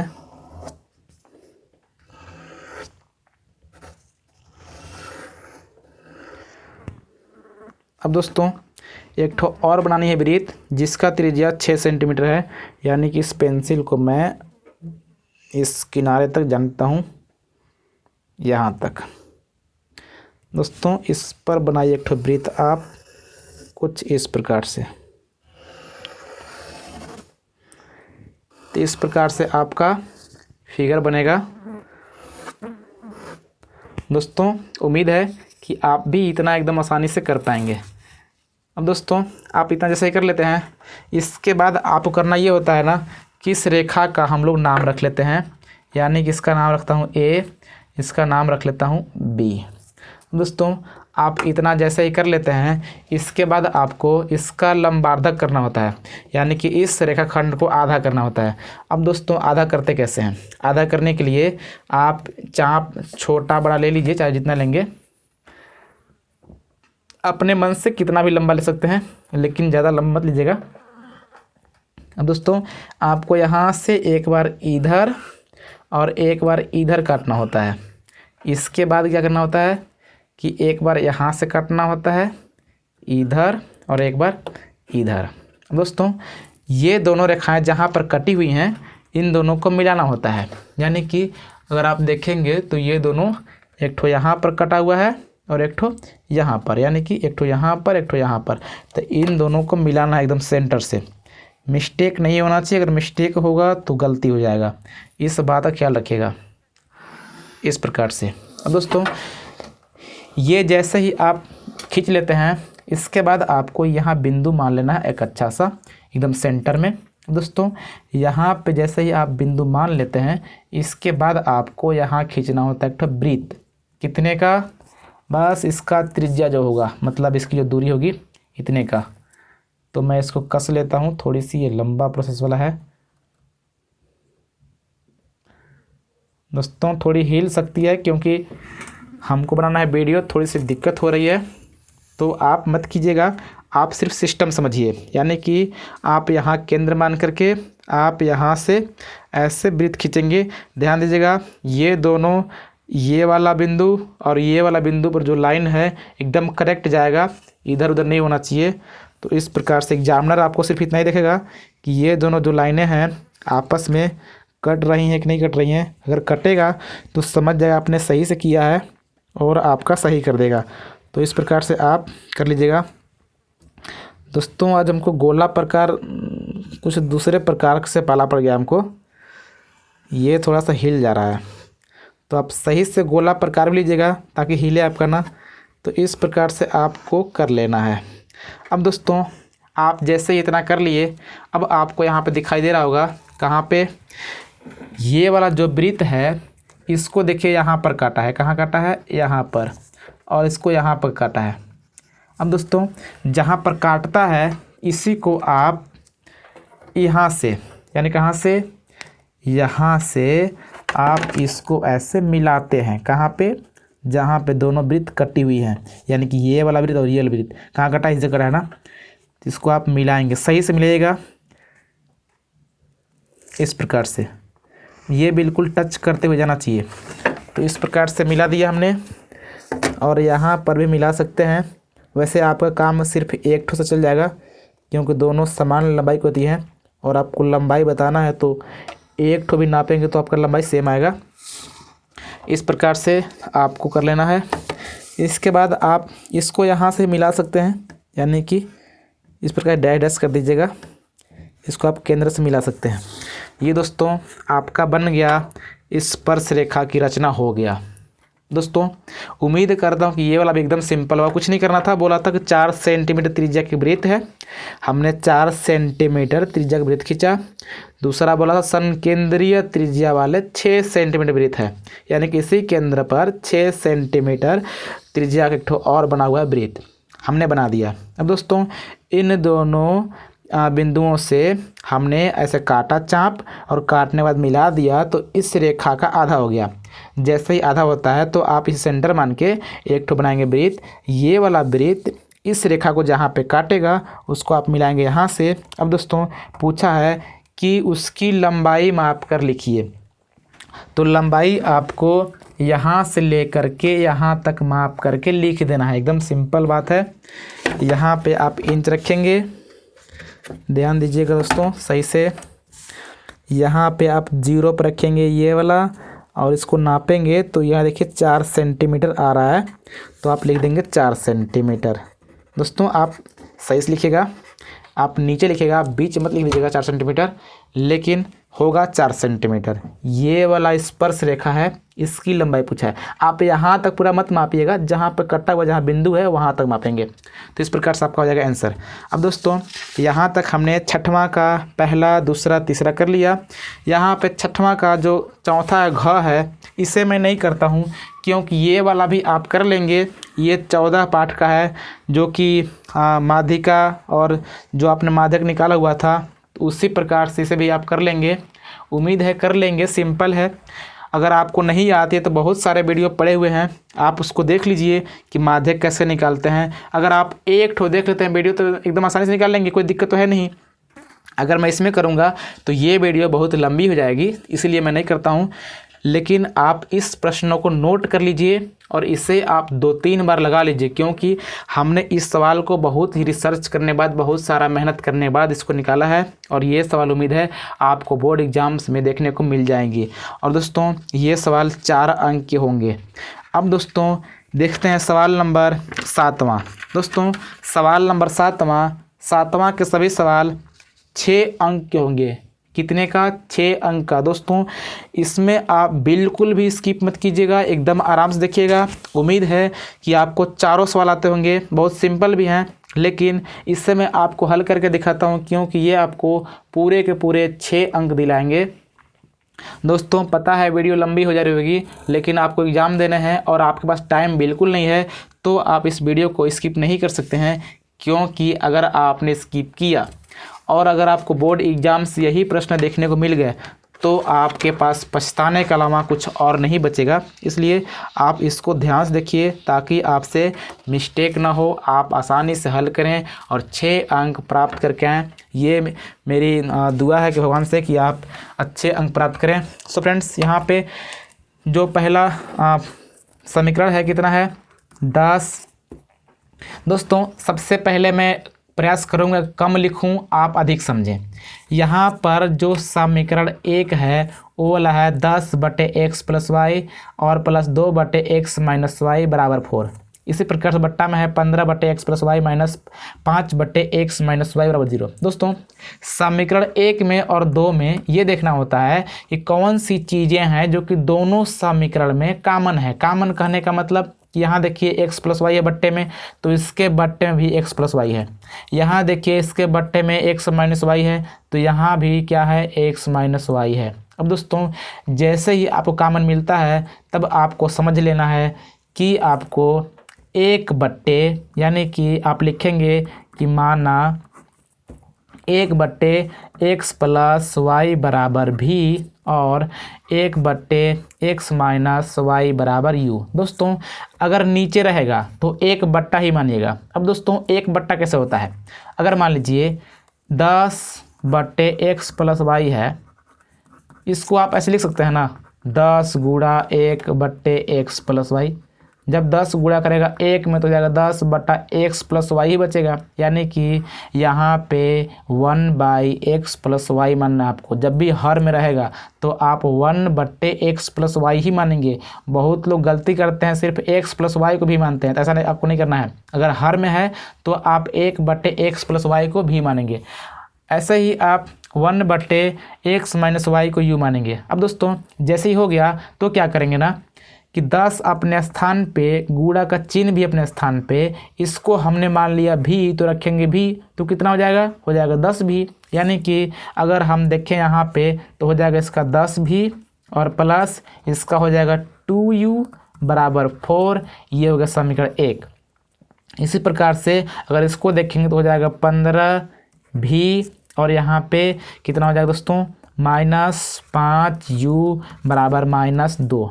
अब दोस्तों आपके पास अब जो सवाल बचे हुए हैं एकदम सिंपल लग रहा है, यानी कि इसी को हल करके आपको u और v का मान निकालना होता है। दोस्तों ये सवाल थोड़ी सी लंबी होती है लेकिन आसान होता है, इसको आप पूरा ध्यान से देखिएगा, ये सवाल बिल्कुल भी आपको आसानी से आ जाएगा। दोस्तों इसमें रूल ये होता है कि आपको u वाला पद या v वाले पद को बराबर करना होता है। यहाँ पे कोई बराबर नहीं है, यानी कि अगर यहाँ देखिए तो यहाँ पर है 10 भी, नीचे है 15 भी, ऊपर है 2u, नीचे है 5u, ऊपर है 4, नीचे है 2, यानी कि u और v वाला कोई बराबर नहीं है। लेकिन हम लोग को ज़बरदस्ती बराबर करना ही करना है।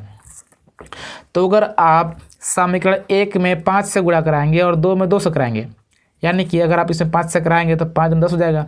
अगर इसमें 2 से कराएंगे तो कितना हो जाएगा, 5 दूनी 10 हो जाएगा, जो कि u वाला बराबर हो जाएगा। तो इस प्रकार से आप लिखेंगे कि समीकरण 1 में कितना से, 5 से, तथा समीकरण 2 में, दोस्तों आप कलम से बिल्कुल कीजिए, अगर नहीं आपको आ रहा है तो वीडियो रोक के आप भी लिखिए साथ में। समीकरण 2 में 2 से गुणा करने पर दोस्तों हमने लिखा है कि समीकरण 1 में 5 से, तो कितना हो जाएगा, 10 पचे 50 भी प्लस 5 दूनी 10u बराबर 5 चौके 20। ये समीकरण 1। इसमें कराएंगे 2 से तो 15 दूनी 30 भी माइनस 5 दूनी 10u बराबर -4, क्योंकि 2 दूनी 4 माइनस में। दोस्तों आप यहाँ लिखेंगे जोड़ने पर, क्योंकि यहाँ जो चिन्ह है प्लस माइनस पहले से दिया हुआ है तो कोई दिक्कत होता नहीं है। तो क्या हो जाएगा, जब जोड़ेंगे तो प्लस माइनस कट जाएगा, क्योंकि 10 में 10 घटेगा तो 0 हो जाएगा। इस प्रकार से 15 और 30 हो जाएगा 80 भी बराबर 20 में घटेगा 4 तो बचेगा 16, क्योंकि ऊपर प्लस नीचे माइनस है। आपको पता है प्लस माइनस घटता है, जब 20 में घटेगा 4 तो बचेगा 16। इस प्रकार हो जाएगा भी बराबर 16/80, यानी कि 16 एकम 16, 16×5 = 80। भी का मान निकल गया 1/5। अब दोस्तों आपको जैसे ही भी का मान निकल जाता है तब आप लिखते हैं कि भी का मान समीकरण 1 में रखने पर, यानी कि आप क्या लिखेंगे, आप लिखेंगे भी का मान समीकरण 1 में रखने पर, अब दोस्तों आप जैसे ही समीकरण 1 में रखेंगे तो आपको u का मान मिल जाएगा, यानी कि समीकरण कितना है, 10 भी प्लस 2u बराबर 4 है, यानी कि 10 भी का मान है 1/5 प्लस 2u बराबर 4। 5 दूनी 10, यानी कितना हो जाएगा, 2 एकम 2 प्लस 2u बराबर 4, यानी कि 2u बराबर 4 माइनस में 2, यानी कि ये वाला 2 है प्लस में इधर आएगा तो माइनस हो जाएगा, यानी कितना हो जाएगा दोस्तों, हो जाएगा 2u बराबर 4 में घटेगा 2 तो बचेगा 2, u बराबर 2/2, यानी कि 2 एकम 2, यानी u का मान हो गया दोस्तों 1। इस प्रकार से यहाँ पे u का मान हो गया 1 और v का मान हो गया 1/5। अब दोस्तों एक बात और है कि हमने यहाँ पे u और v माना किसको है, तो आप यहाँ पे कहेंगे कि हमने यहाँ पे 1/x + y को क्या माना है, भी माना है। कितना माना दोस्तों, भी माना है। तो अगर हमने इसको भी माना है तो भी का मान पता हो गया 1/5 तो रख सकते हैं ना, बिल्कुल रख सकते हैं, क्योंकि भी हमने माना था तो भी का मान तो पता हो गया 1/5 हमने रख दिया। अब दोस्तों इसका गुणा इधर, इसका गुणा इधर हो जाएगा, तो कितना हो जाएगा, जब x + y गुणा करेगा 1 में तो हो जाएगा x + y बराबर, जब 5 गुणा करेगा 1 में तो हो जाएगा 5 × 5, ये अब फिर बन जाएगा समीकरण 1। और इसी प्रकार से जब आप यहाँ पे मतलब 1/x - y बराबर u माने हैं, इसका मान 1 रखेंगे तो यहाँ अगर ये गुणा करेगा इधर तो हो जाएगा x - y बराबर 1। दोस्तों आप इसको सिस्टम से लिखिएगा, नीचे लिखिएगा, हमने यहाँ पे आपको समझाने के लिए बगल में ही लिख दिया इस प्रकार से। अब दोस्तों ये फिर बन गया समीकरण 1 और 2। जब इसको हल करेंगे तो जो मान आएगा x और y का वो वाला आंसर होगा, क्योंकि यहाँ पर जो सवाल था इसमें x और y का मान निकालना था, लेकिन हमने यहाँ पे u और v का मान निकाला था। और इस प्रकार से जब हमने यहाँ पे इसका मान रखा u और v का तो फिर से बन गया समीकरण। अब इन लोग को हल करेंगे तब जो मान आएगा x और y का वो हम लोग का आंसर हो जाएगा। इस प्रकार से यहाँ पे ऊपर प्लस नीचे माइनस कट जाएगा, x 2x हो जाएगा और 5 1 6 यानी कि x बराबर 6/2 यानी कि 3। x का मान निकल गया 3। आप लिखेंगे कि x का मान समीकरण 1 में रखने पर, समीकरण 1 में रखने पर समीकरण 1 है x + y बराबर 5, यानी कि x के स्थान पर 3 रखेंगे बराबर 5, y बराबर 5 - 3 प्लस में जाएगा माइनस में जाएगा, यानी कि y का मान कितना निकल दोस्तों, y का मान निकल जाएगा 5 - 3 बराबर 2, यानी कि y का मान 2 हो गया और x का मान निकल गया 3। इस प्रकार से ये हो गया आंसर और आपको 6 अंक एकदम आसानी से मिल जाएंगे और आप अच्छा स्कोर कर पाओगे। सो फ्रेंड्स इस प्रकार से 6 अंक का 7वां का पहला सवाल हमने कर लिया। अब दोस्तों इसी में दिया हुआ अथवा में, यानी कि 7वां के का पहला सवाल था, इसी में अथवा में दिया है, मतलब दोनों में से किसी एक को करना था। अगर मान लीजिए आपको ये सवाल नहीं आ रहा है, ये वाला आ रहा है, तो आप इसी कीजिए, यानी कि दोनों आपको नहीं करना था, दोनों में से किसी एक को करना था। अगर दोनों में से किसी एक को करेंगे तो आपको 6 अंक मिल जाएंगे। तो हमने बता दिया कि आपको 7वां का कैसे करना है और 6 अंक आपको प्राप्त कैसे करना है। दोस्तों इसको आप प्रैक्टिस कर लीजिएगा। अगर आपको नहीं आता है तो, आती है तो बहुत अच्छी बात है, अगर नहीं आती है तो प्रैक्टिस कर लीजिए, क्योंकि ये सवाल एकदम 100% परीक्षा में आने वाले हैं। इसी प्रकार से यहाँ पर सवाल नंबर 7वां के दूसरा है, जो कि अथवा में है। लिखा है कि 3 वर्ष पूर्व रहमान की आयु वर्षों का व्युत्क्रम और अब से 5 वर्ष पश्चात आयु का व्युत्क्रम का योग 1/3 है, उसकी वर्तमान आयु ज्ञात कीजिए। दोस्तों ये सवाल तो पहला से एकदम सिंपल है, मैं आपको बताता हूँ कितना सिंपल है। दोस्तों जो बोलता है बस वही आपको करना है, आपका आंसर अपने से आ जाएगा, आप कुछ करना ही नहीं होता है। देखिए सवाल पढ़ने का तरीका क्या होता है, सवाल पढ़ने का तरीका होता है, बोला है कि 3 वर्ष पूर्व रहमान की आयु का व्युत्क्रम अब से 5 वर्ष बाद के आयु का व्युत्क्रम के योग है 1/3। तो आप वर्तमान आयु जो पूछता है उसी को मानते हैं, वर्तमान आयु पूछा तो इसी को मानेंगे। तो आप लिखेंगे कि माना रहमान की वर्तमान आयु। दोस्तों अच्छा ना लिखा है कोई बात नहीं, आप सिर्फ समझिए x है। अब दोस्तों वर्तमान आयु x है, लिखा है 3 वर्ष पूर्व, यानी कि अगर मान लीजिए अगर आप 15 साल के हैं, अगर आपसे पूछेगा कोई कि आप 3 साल पहले के कै वर्ष के थे, तो तुरंत आप कहेंगे 12 साल के थे, क्योंकि 3 साल पहले आप 12 साल के होंगे। तो इस प्रकार से आप कैसे बताएं, क्योंकि वर्तमान आयु में से 3 साल घटा है ना, तो वर्तमान आयु इसका हमने माना x, तो 3 साल पूर्व 3 वर्ष पूर्व रहमान की आयु कितनी होगी दोस्तों, हो जाएगी x - 3। हमने यहाँ पे वर्तमान आयु में 3 साल घटा लिया, इतना वर्ष होगा। अब दोस्तों बोला है कि अब से 5 साल बाद, यानी कि अगर मान लीजिए अभी आप 15 वर्ष के हैं, अगर कोई पूछेगा कि 5 साल बाद आप कै साल के हो जाएंगे, तो आप तुरंत बोल देंगे 20 साल के हो जाएंगे, क्योंकि 15 और 5 कितना होता है, 20 होता है। तो इस प्रकार से आपने जोड़ करके बता दिया। तो उसी प्रकार से हम लोग यहाँ भी करेंगे, यानी कि वर्तमान आयु है x, 5 जोड़ेंगे तो हो जाएगा x+5। अब दोस्तों जो प्रश्नानुसार हम बोलता है उसी बस करते हैं, आपका आंसर एकदम तुरंत आ जाता है। यानी कि बोला था कि 3 वर्ष पहले की आयु का व्युत्क्रम, व्युत्क्रम का मतलब 1/, जब भी व्युत्क्रम बोलेगा आप समझिए 1/, यानी कि 1/x-3 करना था। और कह रहा है कि 5 साल बाद के आयु का व्युत्क्रम, यानी कि x+5 है 5 साल वाला, व्युत्क्रम मतलब उल्टा। कह रहा है कि दोनों का योग, योग मतलब जोड़, मतलब 3 साल पहले वाला और 5 साल बाद के आयु का जो व्युत्क्रम का योग है कितना है, 1/3 है। दोस्तों इसको करने का सिंपल तरीका है, इसका गुणा इधर, इसका गुणा इधर, नीचे के नीचे करेंगे तो कितना होगा, जब इसका गुणा इसमें कराएंगे तो हो जाएगा x+5, क्योंकि जब 1 से गुणा कराएंगे इतना का तो इतना ही बचेगा। इसका गुणा कराएंगे यहाँ तो हो जाएगा x+3 बटा, जब नीचे के नीचे कराएंगे तो बचेगा x² + 2x - 5 × 15, गुणा करा कर आप देखिएगा आपका इतना ही आएगा, बटे 3। अब दोस्तों यहाँ क्या होगा ना कि x 2x, दोस्तों यहाँ माइनस होगा, इसको आप हल कर देंगे यानी गुणनखंड करेंगे तो आपका हो जाएगा आंसर। दोस्तों उम्मीद है कि आप हल करके आसानी से निकाल पाएंगे, और इस यानी कि अगर आप x का मान निकालेंगे जो आएगा आपका आंसर हो जाएगा।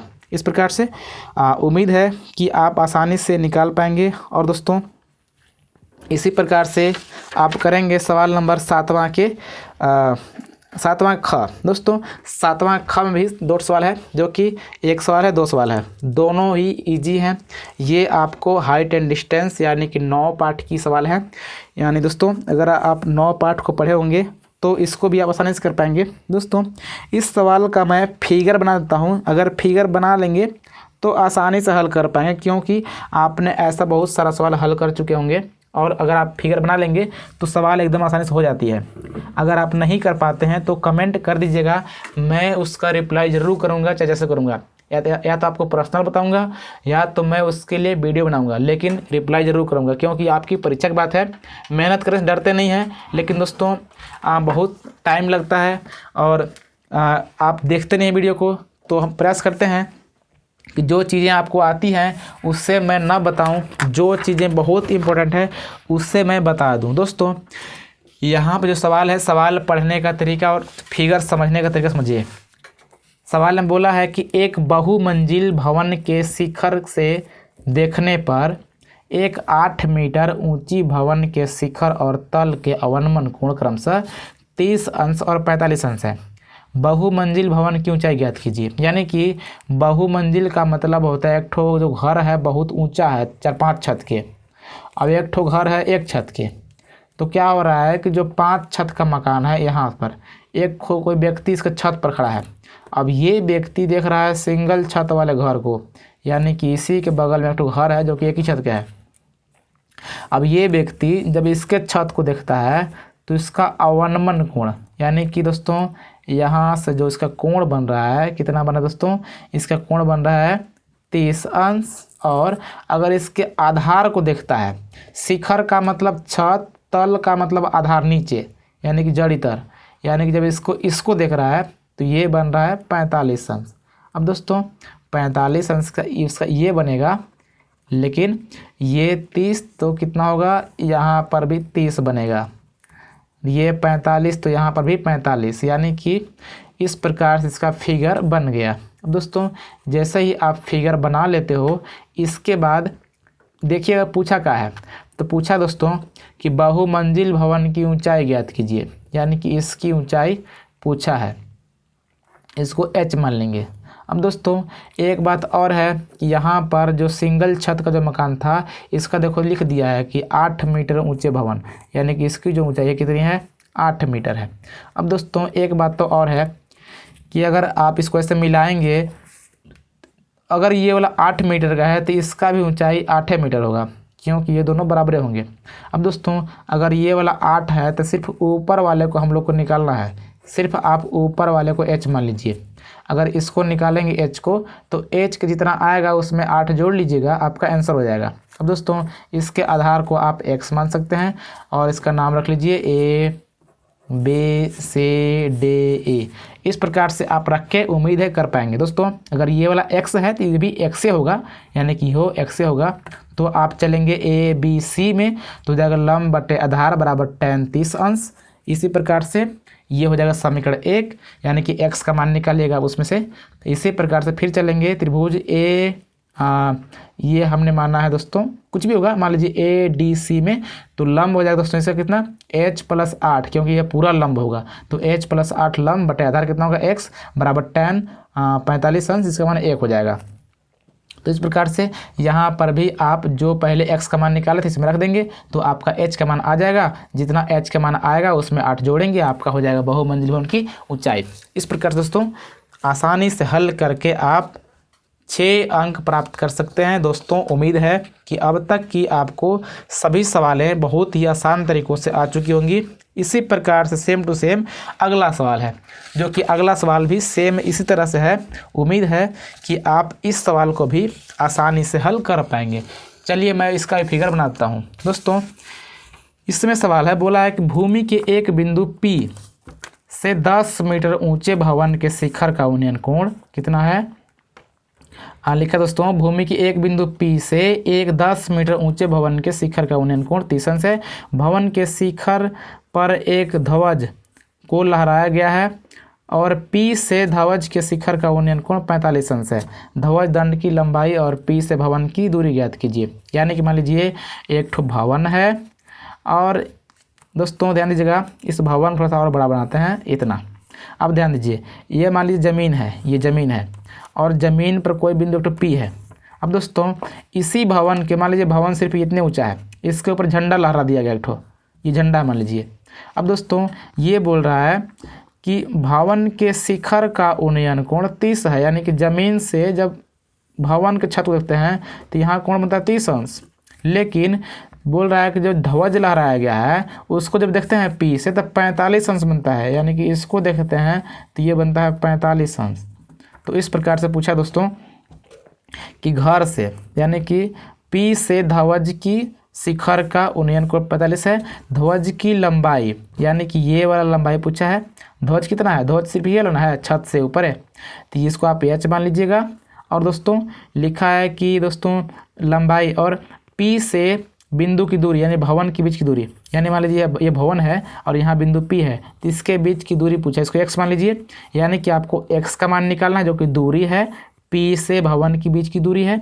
और दोस्तों यहाँ देखिए इसका मान आपको 10 पता है, जो कि भवन की ऊंचाई है। ये सवाल तो इससे भी एकदम सिंपल निकला, क्योंकि इसका 10 है और ध्वज की ऊंचाई पूछा हुआ है, इसको हमने h मान लिया। अब दोस्तों इसका दूरी पूछा था, हमने x मान लिया।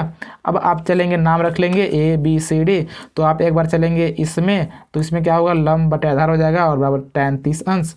इसी प्रकार से आप इसमें x का मान प्राप्त कर लेंगे।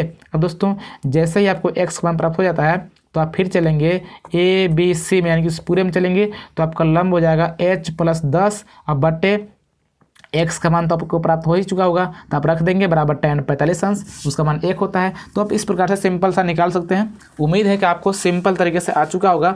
अब दोस्तों इसी प्रकार से आप प्रैक्टिस कीजिए और आप परीक्षा में अच्छे अंक प्राप्त कीजिए, यही मेरी चाहत है। सो फ्रेंड्स, अगर आपको ये वीडियो पसंद आई हो तो इस वीडियो को प्लीज़ लाइक करके चैनल को सब्सक्राइब कर लीजिए और जो घंटी है उसको प्रेस कर लीजिए, क्योंकि इसी प्रकार की वीडियो मैं आपको फिर देने वाला हूँ। मैं जैसे ही अपलोड करूँगा आपके पास नोटिफिकेशन पहुँच जाएगा और आप इस वीडियो को एकदम आसानी से देख पाएंगे और आप परीक्षा में अच्छे अंक प्राप्त कर सकते हैं। सो फ्रेंड्स, मिलते हैं अगली वीडियो में, तब तक नमस्कार, जय हिंद।